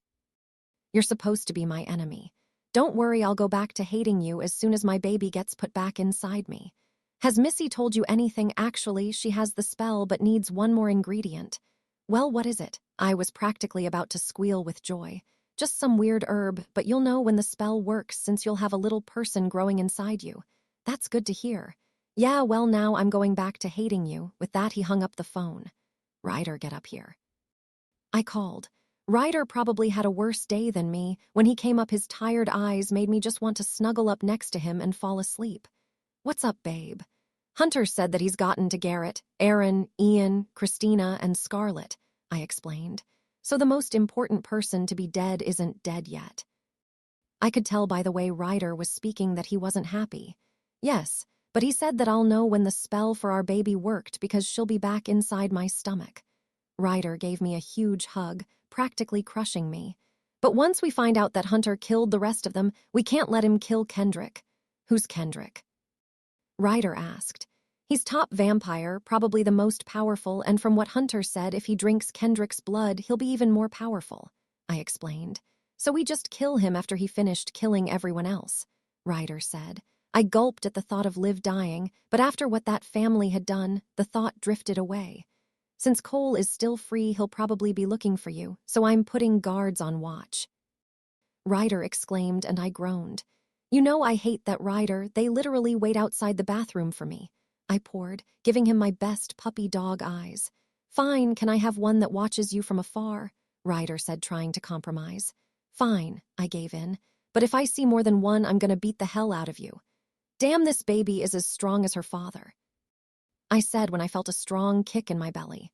"My stomach has grown in the past few weeks, and according to the pack doctor, the baby could be coming in the course of a few days to a month." "What are the baby names you've thought of?" Ryder asked, sitting next to me on the couch in the living room. "Well, I was thinking Haley or Paige, but I'm leading towards Haley," I explained. "I was thinking Avery, but now that I think about it, Haley sounds better," Ryder said. "Avery could be her middle name." I suggested, wrapping my arms around his neck. "That sounds great." Ryder gave me a quick kiss and smiled. Then Haley kicked again. I put a hand to my stomach, slightly groaning. "Whoa, you okay, babe?" I nodded my head, but then I felt pain without it being from a kick. It got greater and greater and greater. "Ryder, I think my water just broke," I yelled. I grabbed his jaw and squeezed hard. "Just breathe. Breath," I heard Ryder say. "Call the pack doctor and get her over here quick," Ryder mindlessly called out. I faintly heard a "got it." Ryder picked me up and carried me all the way to the doctor's room. He laid me down in one of the beds just as the pack doctor came in. She spouted out some orders, grabbed a few nurses, and told Ryder to put on a smock. "Okay, Mackenzie, you need to breathe," she ordered. I did as she said, and another shot of pain, I yelled out again. She ordered out some more commands. "All right, one big push." I did what was said, my breathing quickening. "You're doing good, go ahead and push." I reached out for Ryder's hand, and he instantly grabbed it. I squeezed so hard I thought I'd break his hand. I yelled out again, "Damn, giving birth is a lot of work." "One more big one," she said calmly. As I did, I began to hear a baby crying. Lucy, doctor, did the prep work and wrapped my little baby girl in a pink blanket and handed her over to me. I looked at her still crying face and had the biggest smile in the world.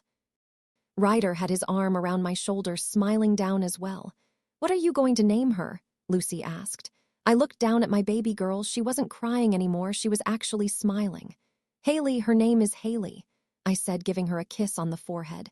"Can I hold her?" Ryder asked. I nodded my head, carefully handing her over to him. I saw a tear go down his face. "Hello," Ryder said softly. He rubbed his thumb over her little forehead. "Yay, a baby!"